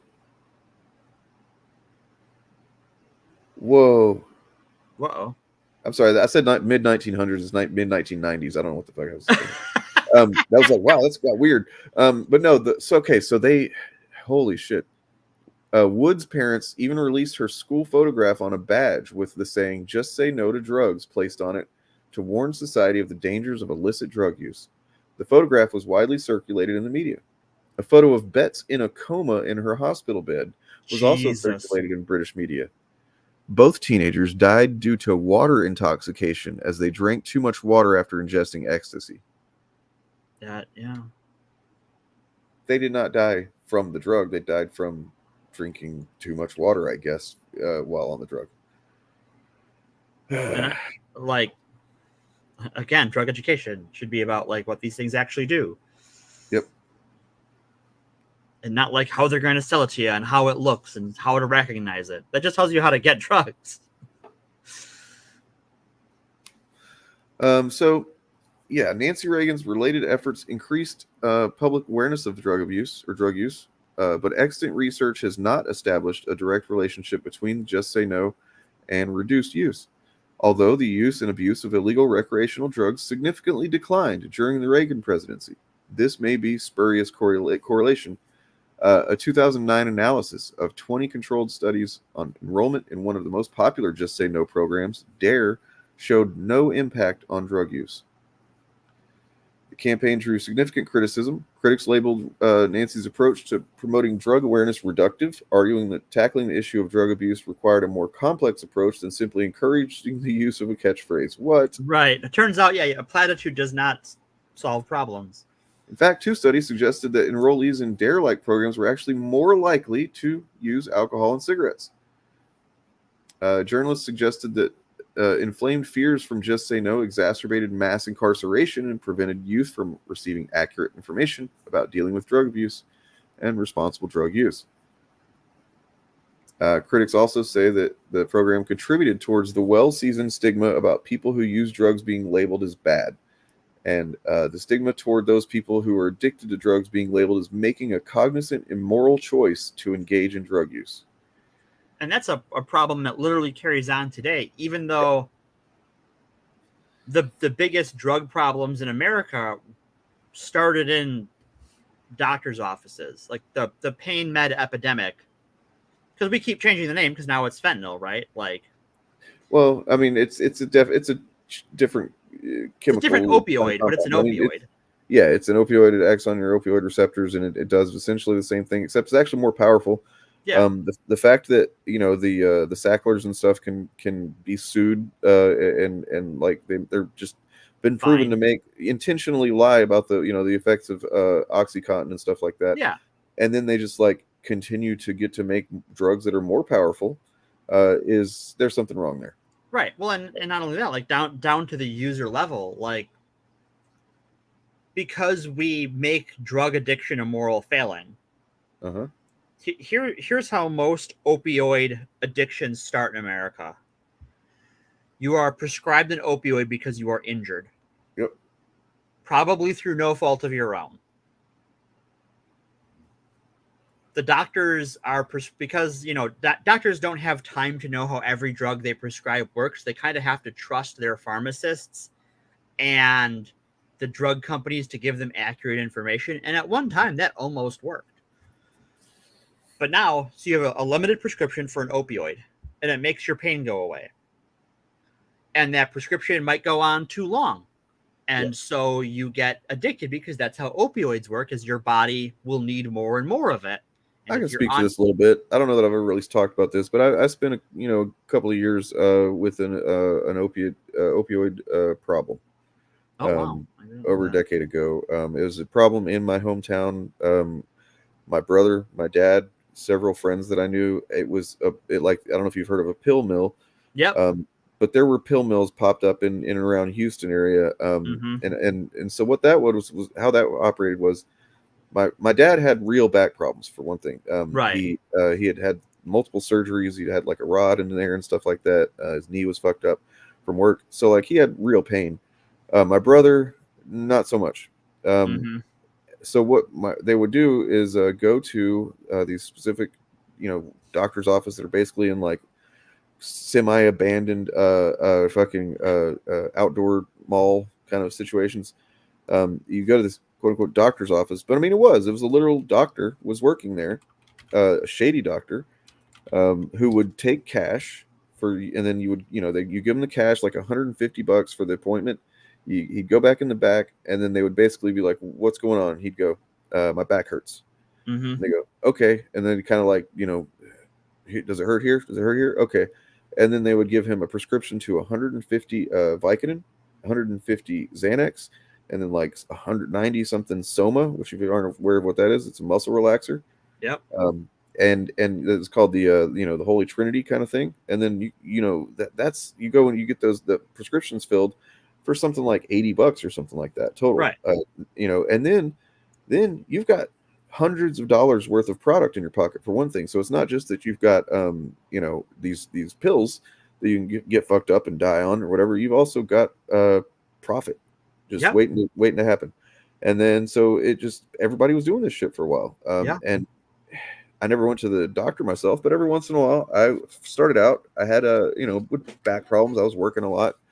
And I would get a Vicodin, and then it becomes, I'm going to get a few Vicodin now. Oh, instead of taking half a Vicodin that lasts me all throughout my work shift or whatever, I'm taking 2 Vicodin a day. Right. And then the hardest part is not having any. Yeah. That's and the thing is what happens is that it builds up your resistance, or I mean, it wears down your resistance, your natural resistance to pain. So when you don't have them, even if you could have easily dealt with the level of pain that you have after coming off of the pills, before you went on the pills, it wouldn't have been such a big deal. But now that same amount of pain is fucking excruciating. Right. Because you trained your brain to think that you just, every little thing is like, oh, I need a pill now. And yeah, it was really bad. That's one of the reasons that I moved out of my hometown. Was just like, I don't see any way out of this because I'm addicted. And I mean, I wasn't like taking a shitload of them, but I was definitely spending money on them. Yeah. Yeah. It killed my stepbrother. He had a sports injury in high school. They put him on pills. The injury persisted. They put him on more pills. Sorry, Bob, man. Yeah. Sorry to hear that. He needed more pills, and they were, because his tolerance for the drug had gotten so high, like he couldn't afford, like the pills they were giving him weren't enough. He started stealing from his mom and his dad and some other people. He got arrested, got sent to jail, and he got out and he scored. And because in jail he was, you're cold turkey in jail. The amount he took would have been normal to him before he was in the clink, and it killed him. Yeah, that's what this is the result of this like how Nancy Reagan taught our culture to think about drug addiction as this moral failing, not as an illness that we need to help each other overcome and take care of each other. Right. And so I'm going to try not to cry. Cause it's, I mean, if you want to, I can take over and cry because, I mentioned Soma as the muscle relaxer. Yeah. That's actually what was in my mom's system. Yeah. Whenever she was dead, she died, and I was 15, and like, Mhm. you know, it's I'll never know, like, did she take those on purpose to like have that effect for sure? You know what I mean? Like, Right. it's kind of unclear. But yeah, and then I mean, I have not just that. I've known two people that have like friends, or we're at least kind of casual acquaintances that have died from drugs in my life, and like, it's just it's atrocious, man. It's atrocious because ultimately it comes down to, in almost every one of these cases, I would imagine, to some degree, failing of healthcare system. Not just in the fact that they were, if they were given some drug and not more carefully prescribed in the first place, but also mental health failure. Like the failure of mental health is our culture and our healthcare system doesn't value mental health.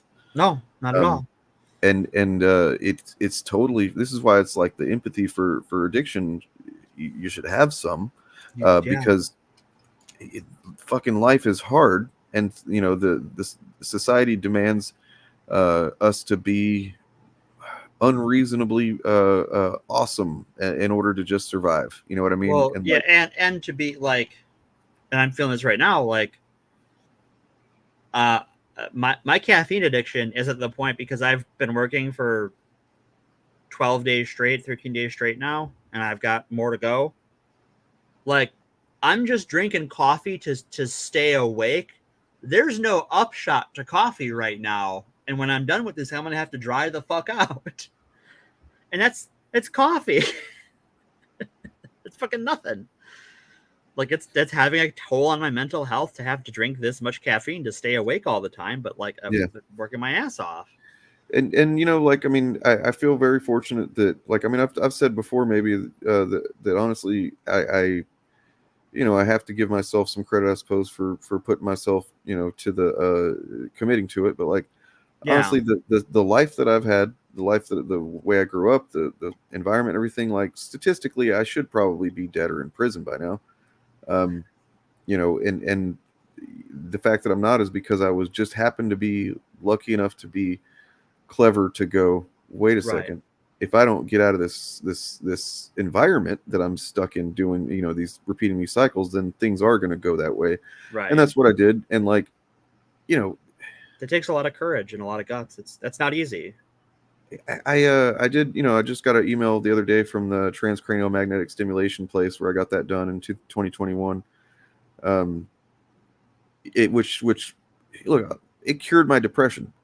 I haven't had any clinical depression since then, where like I'm, maybe I'll be bummed out for a day or something, but like nothing but like not that depression. If you know what depression is, you know what I mean. And it's like that.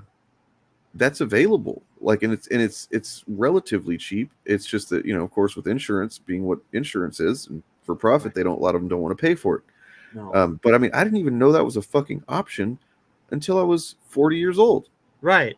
I mean, it hasn't been around for super long, but like, it has been around for several, or at least a decade or so. Right. And it's shown to, something like 40% of people that do it see a recession in depression symptoms for over a year or two, and then something like 15 or 20% never experience depression again. And so far, it's starting to seem like I might be part of that 15 or 20%. That'd be really cool. Which is incredible, because I've had depression problems all my life, and that's where you turn to stuff like pills to kind of get you through work and stuff like that. Right. And it's just, everything's so fucking upside down with this shit, and Reagan is responsible for a lot of it. For a lot of it, yeah.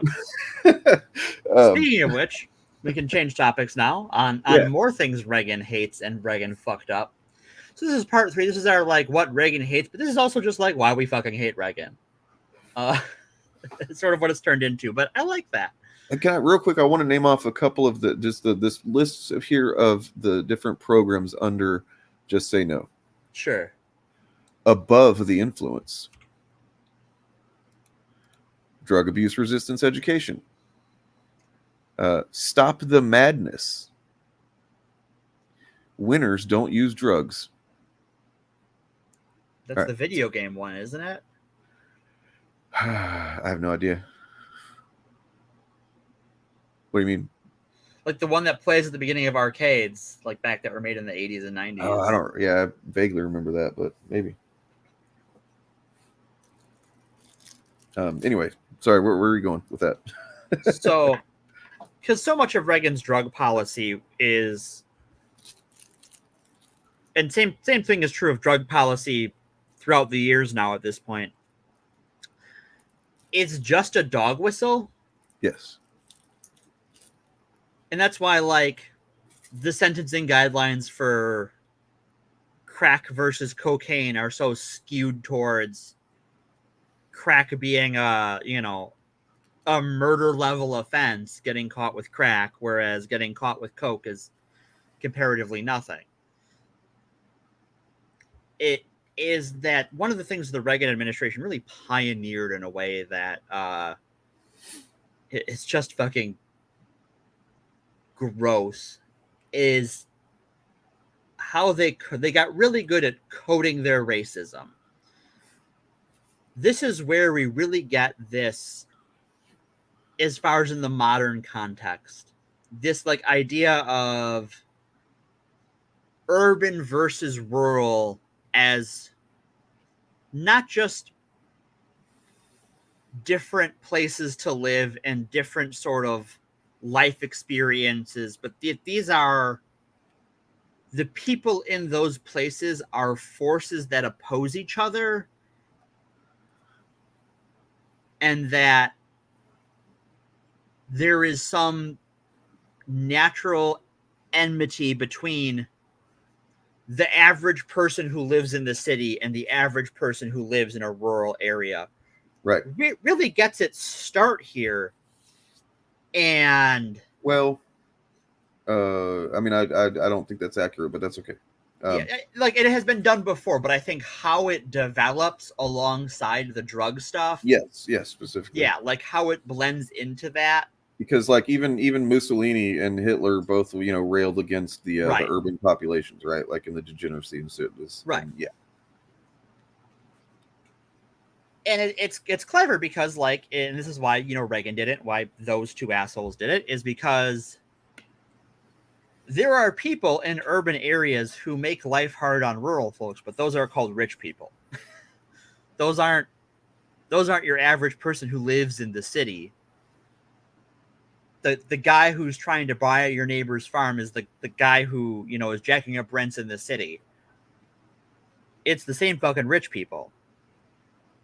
But the idea of urban as a code for black and drug user as a code for black really, yeah. So yeah, he definitely ran with it, the ball, and did a lot of pavement, laid a lot of pavement for that. But right, Joker, that's not actually. So I've got right here a quote from John Ehrlichman, assistant to the president for domestic affairs under President Richard Nixon. Yeah, Nixon is also very racist. Here is a quote. You want to know what this war on drugs was really all about? The Nixon campaign in 1968 and the Nixon White House after that had two enemies, the anti-war left and black people. Yep. You understand what I'm saying? We knew we couldn't make it illegal to be either against the war or black. But by getting the public to associate the hippies with marijuana and blacks with heroin, then criminalizing both heavily, we could disrupt those communities. Yep. We could arrest their leaders, raid their homes, break up their meetings, and vilify them night after night on the evening news.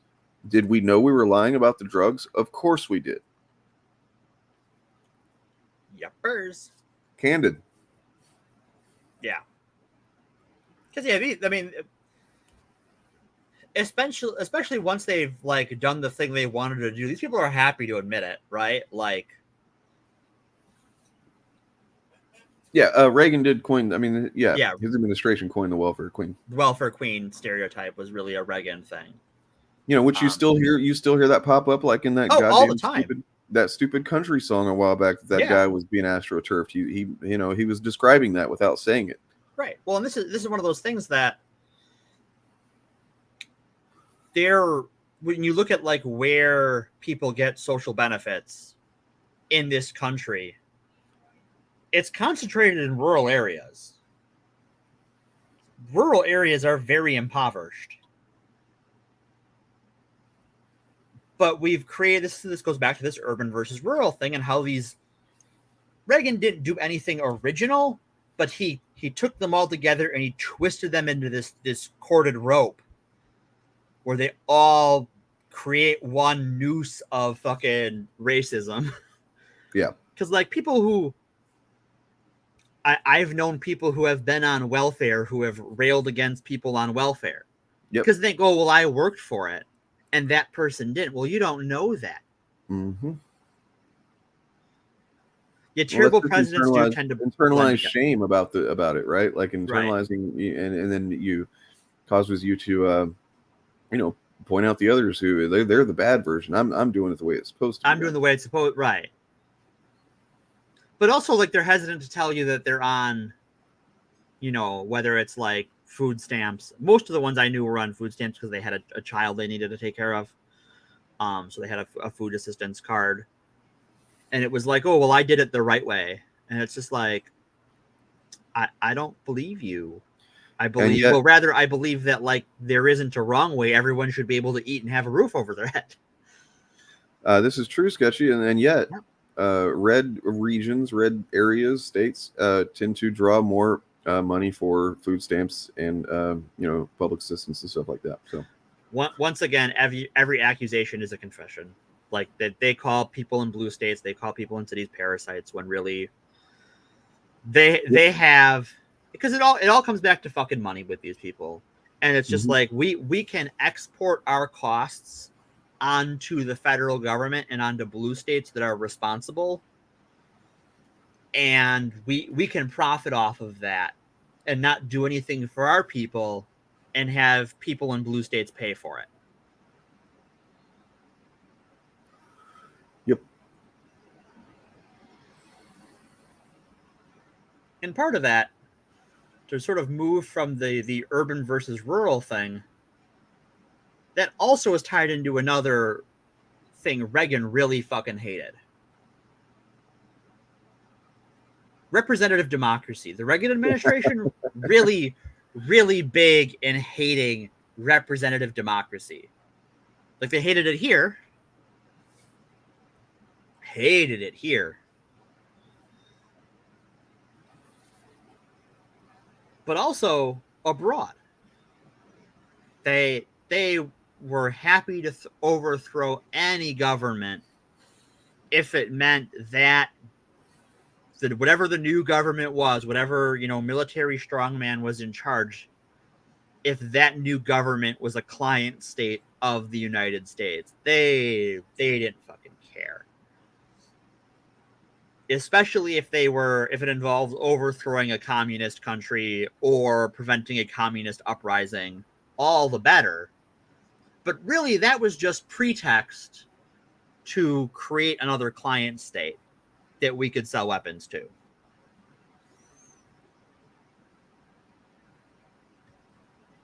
And that's how the video game Contra was made in Iran. In Iran, yes. Iran-Contra, if y'all want to have us do a deep dive in Iran-Contra, donate to Dane at patreon.com. Yeah, that's going to be one of those things. Actual fandom. Because it's going to feel like work. I'm going to need to get some pay for that one. Yeah, that is going to be a lot of work because the amount of like moving pieces involved in that, the history of it, just the shit Oliver North did, like it's a lot.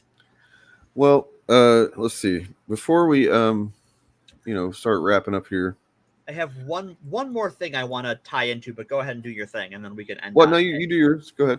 Okay, so I have two more ending things. Okay.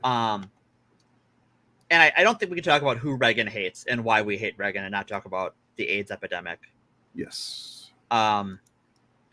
And well, that could also be its own deep dive. I figure there is something that's probably more used to what you are hearing from Dane's channel, and the sort of content that Dane does with the initiative. Yeah. And that's something that you know, a lot of the anti-fandom and the online media right will, the pop culture right will say is that, well, now they're adding, you know, modern politics, contemporary politics, present daying us into media.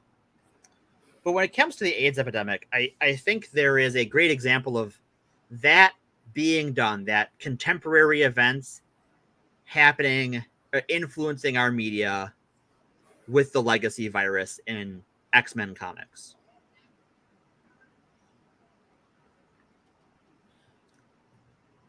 Because that is very much a story that began, the lead-ins to it began in the late 80s, but it primarily happens in the 90s.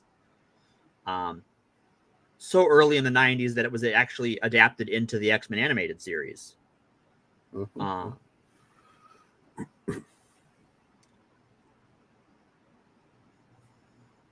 And so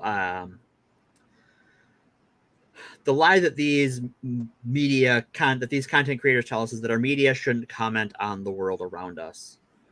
And this is a lie, right? You can, you know, aside from this, you can see the wealth of Middle Eastern coded villains in the first decade of the 21st century after 9/11. But when we're talking about LGBT folks here in Pride Month, you can see it in the AIDS crisis, and it's how it influenced the legacy virus story. So for those who don't know, this is probably one of the most famous X-Men stories. In it, a time traveler tricks Mr. Sinister into releasing a virus that targets only those with the X gene.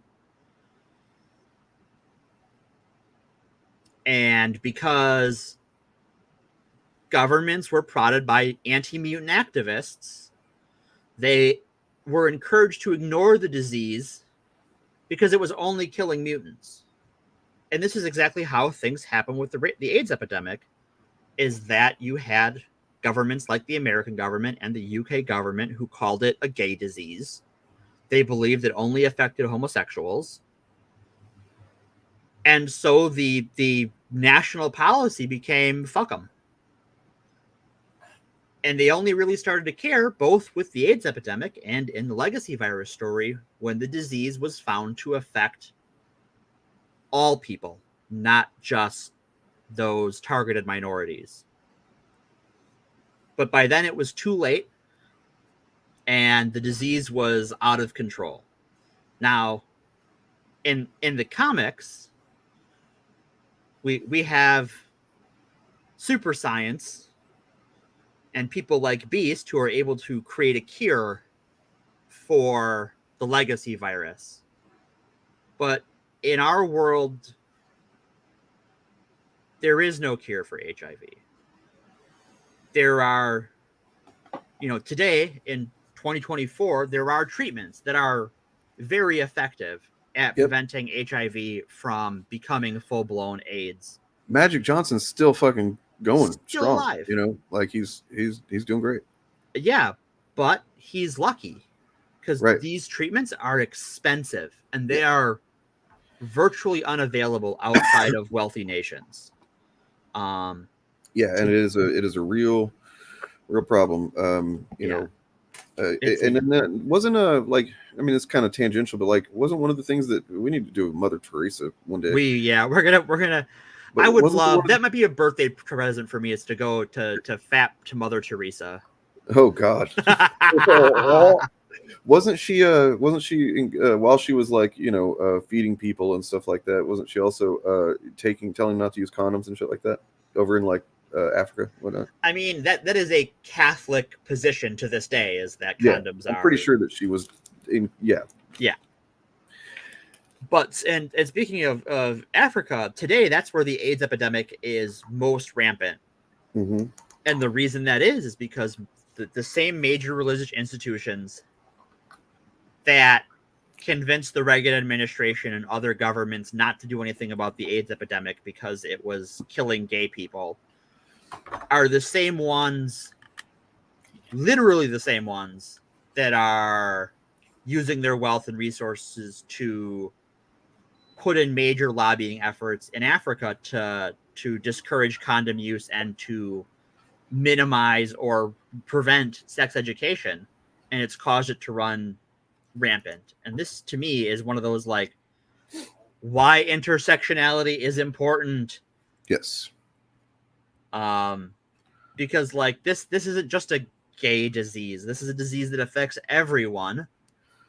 And the same powerful people that were okay with it wiping out gay people are the same ones that are okay with it wiping out people in Africa.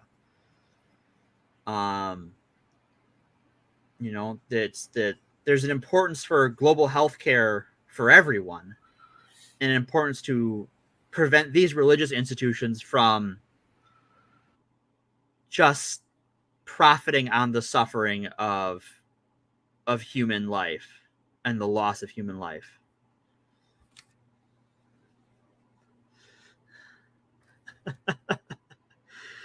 Yeah, there's a lot of reasons to hate Reagan. So you had something you wanted to go on, Dane? Yeah, just give me one more minute here, less than a minute. Sure, you have a minute. Yeah, it's one of those things that now in wealthy nations, HIV is a manageable condition, and transmission with some of the new drugs can be prevented. But yeah, that stuff's expensive. It's really fucking expensive. And yeah, if you're poor or you're in a nation where that stuff's not available, you're as fucked as you were 50 years ago. Well, 45 years ago. And it's one of those things that if, the government was committed to doing something about it. Yeah, it's literally the same thing, Sketchy. The same motivation was this is going to kill people we don't like. Same was true of AIDS. Same was true of COVID. He saw it was killing New Yorkers. And then honestly, there's a good case to be made that like COVID deaths prevented him from winning in 2020, because at the end of the day, it affected a lot of Trump voters. Yeah. And go ahead. Oh yeah, I mean that's true. There's a big fuck you. And if you for anybody that's a horror fan of horror movies, if you're a fan especially of slasher movies from the 80s, Renegade Cut has a really good video about this. At least partially about this. And I don't know that it's really proven or anything, or I don't know if this is really like consciously on the minds of the filmmakers, but like you think about this with the typical slasher tropes of like, you've got your virgins and your teenagers, and they're doing immoral things like having sex and doing drugs and drinking, and then they're getting killed by the slasher. You know what I mean? But then it's like the virginal ones often live. The ones who don't engage in those things, they become the one that lives. There's, could be said that they were kind of like transposing some Reagan onto those slashers, right? Yeah, kind of. But I have here just a quick list of 21 reasons. Reagan was the worst president. Reagan was the worst president. Okay, I'm gonna just rattle them off real quick. If anybody feels the need me to expound on any one of them, let me know and I'll stop. But supplied weapons to America's enemies. So, Saddam Hussein during the Iran-Iraq War, despite the fact that it was widely known that Iraq was using chemical weapons against civilian populations in violation of international law. Ignored atrocities committed by Saddam Hussein, such as killing 5,000 Kurdish civilians in Iraq. Illegally supplied arms to both sides of the Iran-Iraq War. Caved into demands of terrorists. So after several Americans were taken hostage by terrorists in Lebanon, Reagan provided weapons to Iran in exchange for their release. Despite this concession, more hostages were ultimately taken. Caved into, and I don't know that all of these are things that I would like completely judge him as harshly as maybe this article is. I'm not sure the source. It's just a quick list that I found. I think it's one of those things that when you're talking about a presidency as rife with trying to shift blame and pass the buck, yeah, you should be as awful to them as possible. Fair enough. After Reagan sent troops to Beirut, this is caved into demands of terrorists again. After he sent in troops to Beirut for a peacekeeping mission, a terrorist truck bomb killed 241 U.S. Marines. He responded by immediately doing exactly what the terrorists wanted, pulling all troops out of Beirut. Wow. Yeah. Weak on the war on terrorism. Well, I mean, I guess there was actually somewhat of a real war on terrorism going on then, in that it wasn't like something that was being sold to the American people on a regular basis. Right. After the bombing of the U.S. Marine Corps barracks in Beirut, he promised to track down and punish the terrorists who committed it. He never followed up on that. Didn't obey his own laws. He illegally supplied weapons to Nicaraguan rebels in a violation of a law he himself had signed. Yep. Supported violent overthrow of a democratically elected government. So he supported the Contras, whom he called freedom fighters, despite the fact that they killed civilians and wanted to overthrow the democratically elected government. Yep. To restore the dictatorship that previously existed. He started unnecessary war to divert attention from his failure in Beirut. He launched an attack on the island of Grenada to remove Cuban soldiers there. It took attention away from the devastating loss of those Marines in Beirut. Cool shit. Failed to defend the U.S. from Saddam Hussein. Iraqi fighter jet fired a missile in the U.S. Navy ship in 1987, killing 37 people. Ooh. He did nothing in response to the attack. Iraq is still the only non-allied country to attack U.S. warship without retaliation. Helped create Al-Qaeda. Cool. His administration armed and supported the Mujahideen. Rebels in Afghanistan. Many members of the Mujahideen, like Osama bin Laden, used their experience in Afghanistan to help them form the terrorist organization Al-Qaeda. He supported racist apartheid South African government. He did. I'm just going to go read the headlines now. Supported brutal dictators as long as he didn't consider them communists. Mm-hmm. Administration had more documented corruption than any president in U.S. history. At least 138 Reagan administration officials, including several cabinet members, were investigated for, indicted for, or convicted of crimes. It's the largest number of any U.S. president. Many of them were pardoned by Reagan or President Bush before they could even stand trial. Let's see. His rogues gallery. There's Secretary of Interior James Watt, Attorney General Edwin Meese, Secretary of Defense. I mean, just these are not low-level fucking positions, man. No. National Security Advisors, Assistant Secretary of State. Okay. Frequently repeated lies, even after publicly revealed to be untrue. Yikes. Well, and this is why Trump gets compared to Reagan so much, as like I said before, that, Reagan acted so Trump could play pretend. He told stories about having been a U.S. Army photographer assigned to film Nazi death camps. He never visited or filmed any such camps. He often told a story about Chicago welfare queen who had 80 aliases who'd gotten $150,000 in welfare. She never existed, but investigators did find one woman who had 2 aliases and received $8,000. Still, he continued to tell the false version of the story. Mm-hmm. He claimed the trees create more pollution than automobiles. Holy shit. Yep.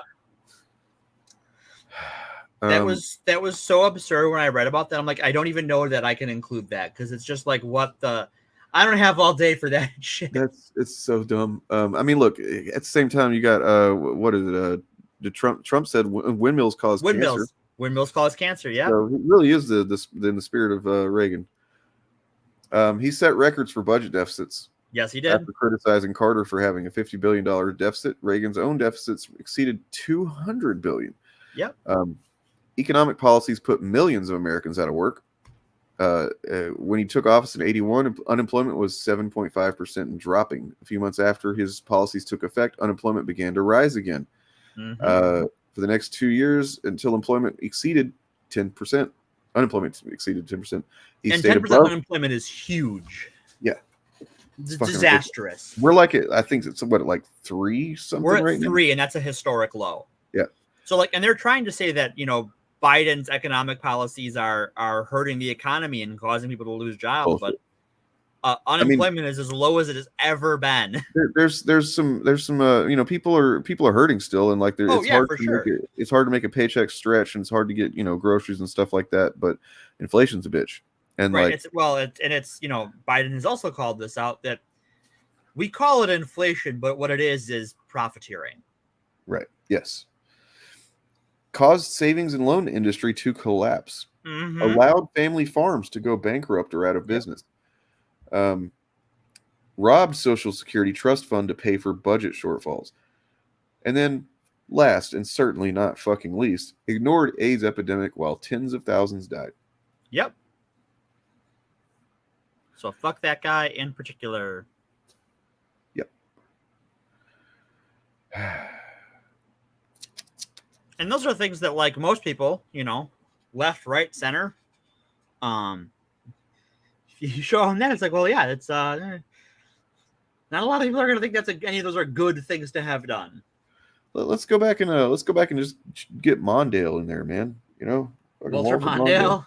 Yeah, he seemed, you know, he's maybe kind of boring, but I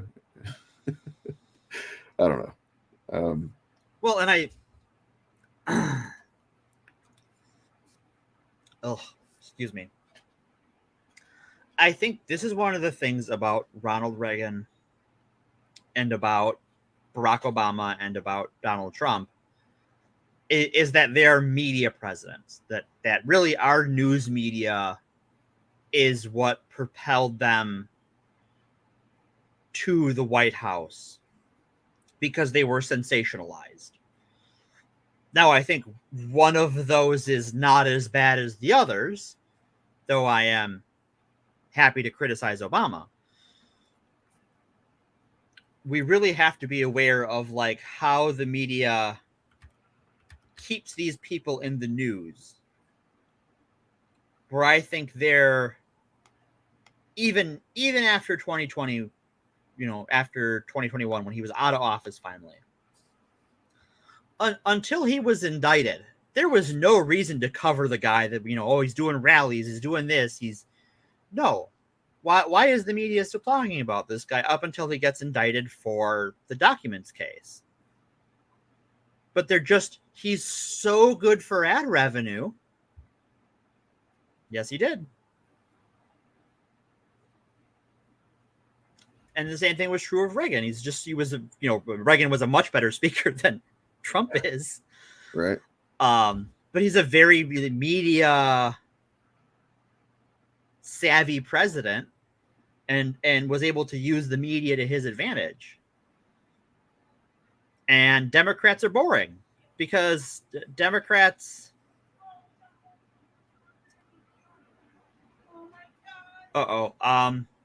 What? There is something going on in the background. I'm gonna have to drop the mic, and I'll come back in a bit. Yeah, just mute yourself, please. All right. Well, hopefully everything's all right there. You know, generally, you know, the summary, the short and a sweet version. Reagan, kind of cringe, guys. Kind of fucking cringe. I don't think that I'm going to be considering him a top tier president. Nope, don't think so. But let's see. We might have somebody else we can look at that might be a top tier president. Let's check this out. Got what do we got here? Oh yeah, right here. Look at this. This is pretty cool, right?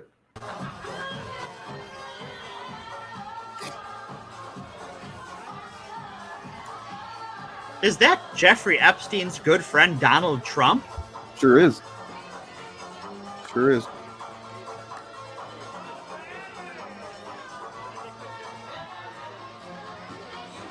I mean, like, look, it's hard to imagine that they're not just pointing at, like, girls right now.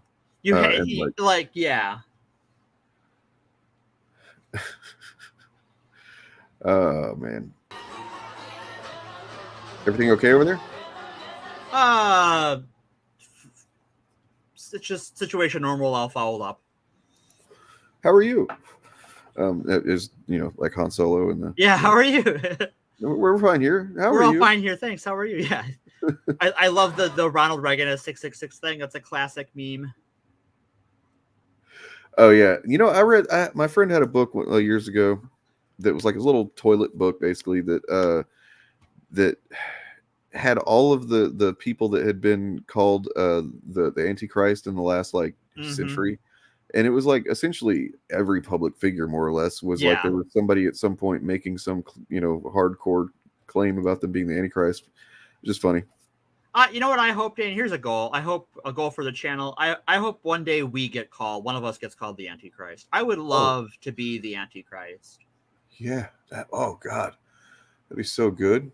Holy shit.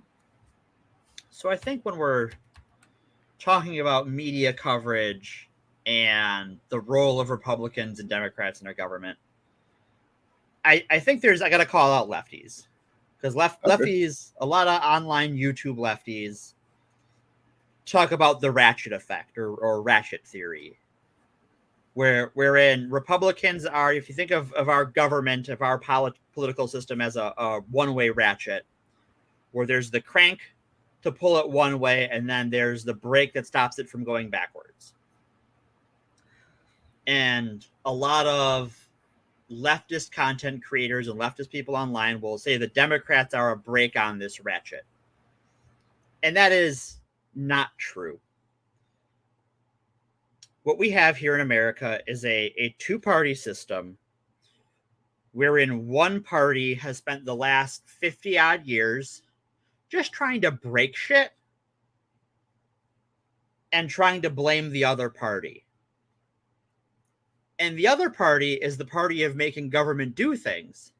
And so they're in a constant panic of just triage. It's hard to be a progressive or liberal party when all you can do is triage, because our media treats these two positions. What if we break everything and give all the rich people whatever the fuck they want, and not that, as equally valid political positions because the rich people own the media. Yeah. I mean, those people are they frustrate the shit out of me because if anybody watched the stream on Friday night, I covered a couple of gentlemen who, essentially, at least somewhat seem to be of the same position. They're not leftists, but they do basically they treat the two parties if they're the same, or at least rhetorically they kind of do. I would say so.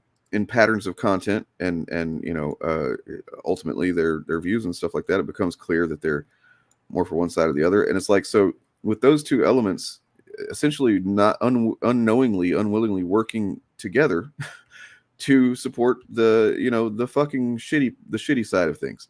Right. And it's frustrating because, it takes we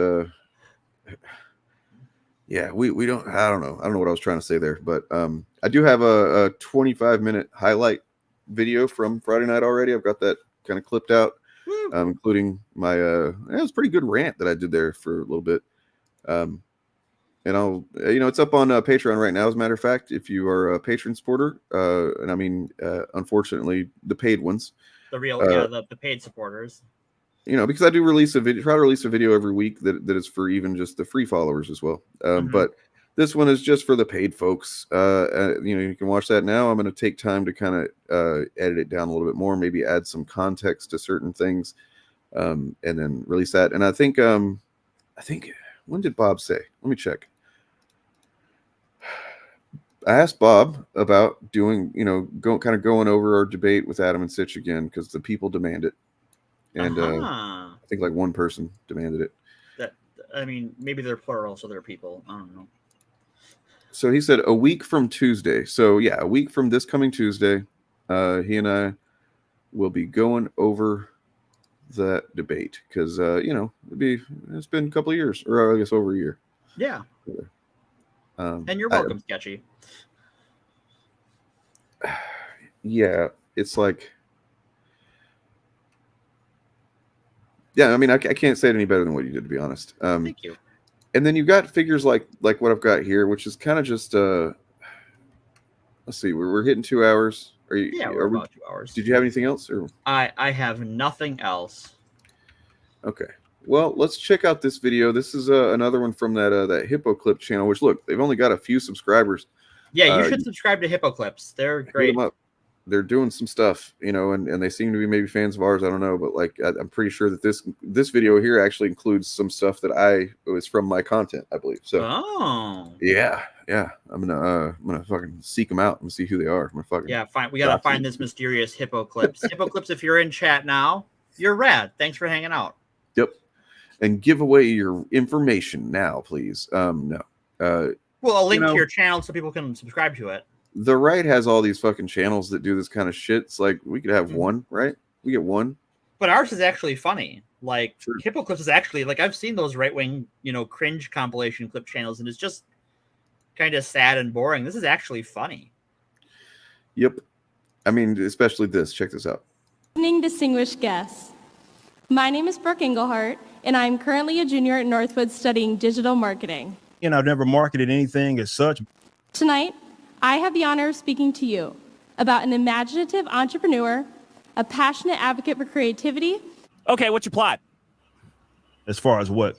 And a trailblazer in the world of comics. As far as what his powers are, he's able to do some super things. Eric July. Oh yeah, that makes you a hoe ass nigga. In 2022, Eric embarked on a journey to revitalize the comic book industry by founding Rippaverse, a comic book company dedicated to recapturing the essence of the golden age of comics. Guys like Ta-Nehisi Coates gets a literal award with the Harriet Beecher Stowe Award for social justice. I'm pretty sure that has something to do with why he fit that position. With a passionate desire to bring back the glory days of the comic book industry, Eric envisioned Rippaverse as a sanctuary where readers could immerse themselves in unforgettable tales, escape the pressures of everyday life, and experience the magic of storytelling in its purest form. I don't know a damn thing about this world. We don't know where these superheroes have come from. We don't know really how the police view them, and we also don't really know how society at large feels about them. Rippaverse started with a bang. The story unfolded with the release of Item Number 1, which you'll be able to peek into a world of later this evening. A 96-page comic book written by Eric himself, including a character named Avery Silman, who is an entry-level hero known as Isom. He probably has powers. Assembling an astonishing $2.6 million in funding, Eric's work soared to unparalleled heights, earning its place as the most successful crowdfunded comic book project in history. It's not a traditional crowdfund. What makes this achievement even more extraordinary is the manner it was accomplished. Eric refrained from the conventional route of utilizing traditional crowdfunding sites, opting instead to run the campaign on Rippaverse's dedicated website.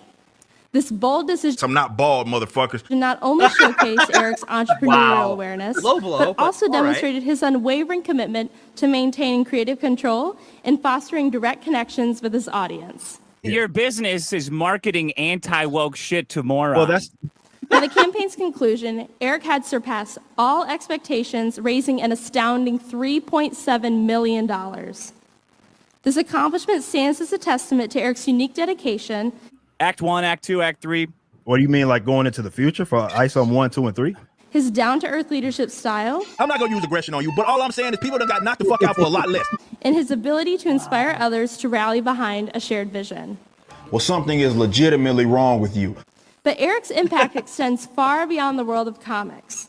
He's a voice of reason and a champion of individual liberty. Again, I don't know who your partner is. I don't know what kind of gay shit y'all got going on, but I didn't agree to speak to you and your partner as answers. Like, first of all, what type of gay-ass shit? I don't know what speed dating type of shit that he thinks this is going to turn into.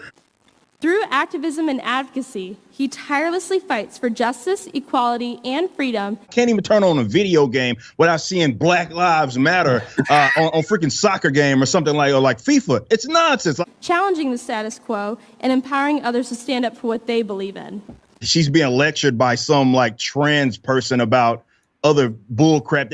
That might rub some people the wrong way. These fucking fruits, man. But at Northwood, these ideas are also encapsulated by the Northwood idea and our approach to learning. Therefore, we are ecstatic to honor him. But these fucking fruits, they don't abide by that at all. In Eric, we find not only an inspirational business leader, but also a compassionate trailblazer. Fucking fruit. Let me see if I can find. But I'm tired of getting fucking notifications from this fruit on my watch. A creative genius. As far as I ain't talking about Peter Darker, it's and truly inventive. It's on the back from your peers are irrelevant. His journey serves as a reminder that with passion, perseverance, and unwavering determination, anything is possible. And I'm excited to highlight someone that I found so inspiring to my educational process too. But yeah, like as more and more time goes by, In a world often filled with division and discord, Eric's commitment to dialogue and understanding serves as a beacon of hope. Not only is the person disabled, apparently there's some sort of sexuality thing going on as well. He recognizes that true progress is achieved not through confrontation and conflict. Don't let me go to a con and his motherfucking ass is there. You have left your parents or your children with a single mom. But through empathy, compassion, and a willingness to listen to one another's perspectives. God, yeah. But totally, that's just every time somebody says Eric July, I'm thinking the E stands for empathy. The R stands for really empathetic. The I stands for incredibly empathetic. I am empathetic. And then the C stands for compassion. Right, clearly. Mm-hmm. So very clearly. This looks familiar right here. All right, let's make fun of these weirdos. Yeah, T. Franklin's something else. I enjoyed your argument with her. Did you call her a crackhead? Yeah, I called her a crackhead. Yeah, she didn't take kindly to that either when I called her that. By fostering open and respectful conversations, Like some of this stuff is funny because of the clip that's added. Some of it's just funny to hear her say in context. It's the juxtaposition of like, Eric is this great guy. Listen to all the shit he says. Now I wish I knew what was going on in his mind. Is he sitting back there going, I agree with all this. She's right. Because he's right behind her. Oh, that is him. Okay, I was wondering. Yeah. I gotta imagine it's like if I were Eric July and I was back there and I had said another things Eric July has said and done, I'd be like, wow, look at this sucker. Empathy, respect, integrity, compassion. That's Troy, it. you are awarded 1 point. Spend it wisely. Now do July. See if you can do July. I will give you 3 whole points for July. Eric encourages us to find common ground, bridge our differences, and work together towards a brighter future for all. We won't be doing any fucking programs for underrepresented, and I don't give a shit about that. As we celebrate the remarkable achievements of Eric and Rippaverse, let us be inspired to pursue our own dreams, to break barriers, and to create a brighter future for generations to come. Now, diversity is an overrated concept.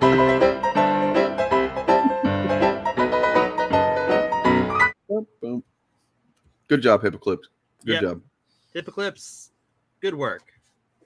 And wherever you are, keep doing what you're doing. Based on the comment that's on screen right now, I do have one last thing to look at that's pretty funny and awesome. All right. I mean, it's not a video or anything. It's literally just a post. Sure. Shit, where'd it go?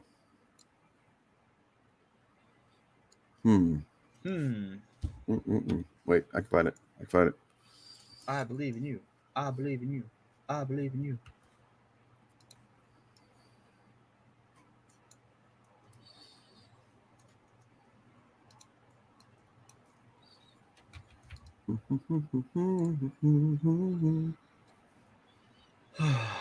Okay.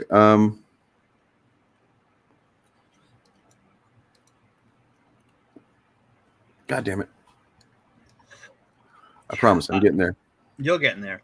So, like, what is it? Is he a commencement speaker or something in that?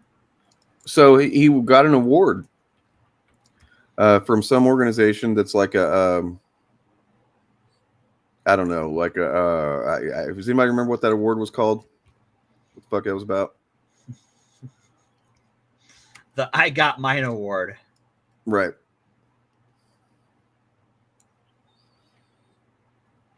It was it's pretty cringe. I know that. Indeed. See, I want to know the whole like comic book backstory of the gal giving the speech. Just like, what? Who are you? I mean, I'm pretty sure she's just somebody that's drunk the Kool-Aid at whatever organization that's about. I guess so, because like. Okay, got it here. So,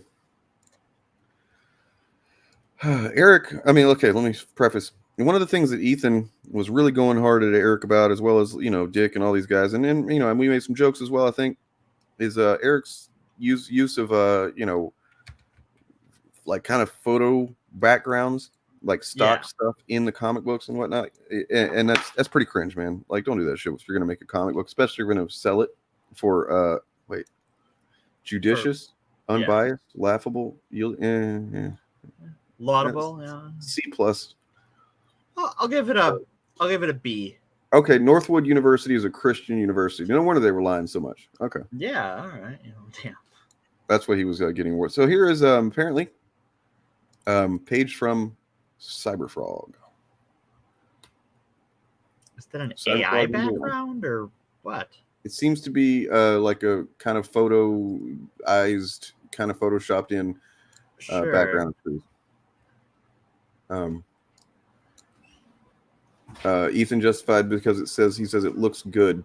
However, these shortcuts blow holes in the narratives of slow but detailed artists and late because quality, which is just the truest thing ever. So, just fun thing I learned today. That's all. There you go. Yep.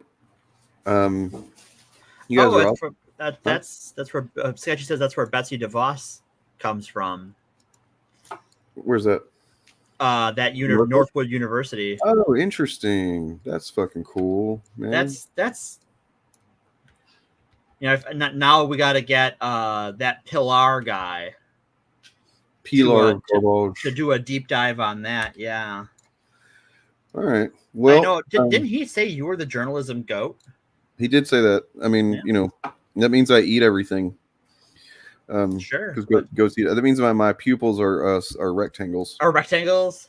That freaks me the fuck out. I'm not gonna lie. Oh, but speaking of goats, I do actually now have one last thing that's completely related to everything ever. Okay. And it is that I have added new designs to the shop, including old goat face, my man.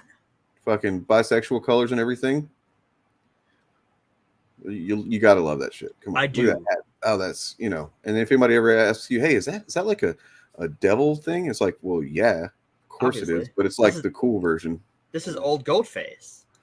And I have updated the symbol, the AF logo, the '90s Marvel inspired logo. Made it significantly better, in my opinion. I like it. Was. Yeah. Did I upload anything else? No, that's just cool. You get 25% off for another 3 days. Get over here and get it. And as I've said, I'm happy to be transparent about any profits that I make from this type of thing. I'm not doing this to make money. I'm doing this to make money to pay Morgan and an editor, maybe. That's what I'm wanting to do. So if you guys are able to help out, I've already sold a hoodie, a couple of shirts Friday night, which was awesome. Appreciate those people doing that. That's fucking great. Yeah. I will be. The boss's husband actually isn't he the Blackwater guy? Yeah, her husband is the Blackwater guy, Eric Prince. Well, I guess Blackwater's not. It's not Blackwater anymore now. It's like whatever. Yeah, they changed their name again because Shady McShaderton. Yeah, you got to. You can't have too many people knowing about you. What? Knowing about you? That seems silly. Why would you want to do that? I don't know, but check this out. I want to be a white man. All right, guys. You have a lovely, lovely week. I believe that the showcast is officially back on Wednesday. Speaking of, I'm going to go ahead and introduce you to a friend of ours that we're going to maybe have on future episodes.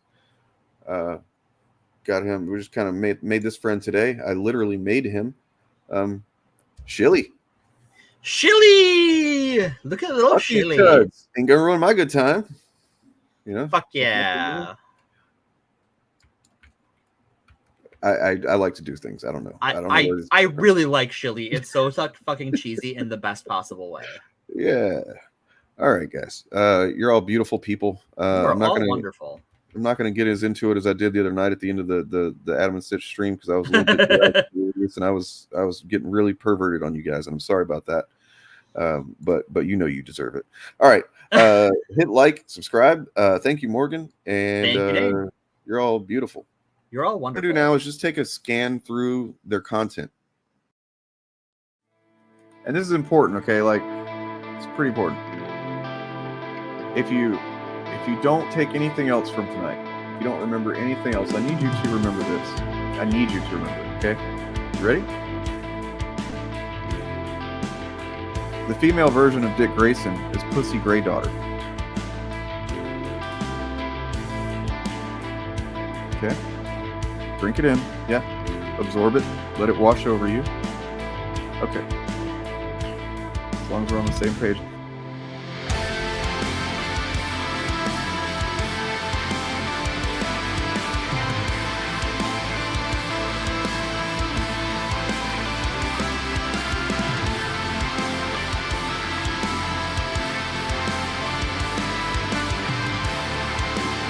For the future. I'm doing my part. I'm doing my part. I'm doing my part. I didn't do fucking shit.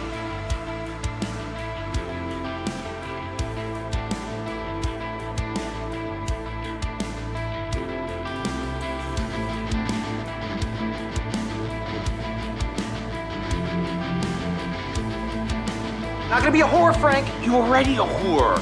Why not make some money at it?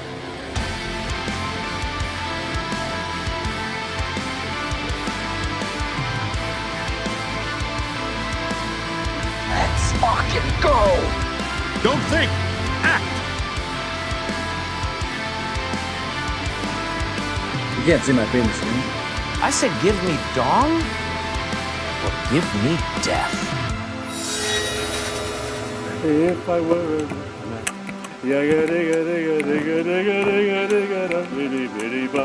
if I were a wealthy man,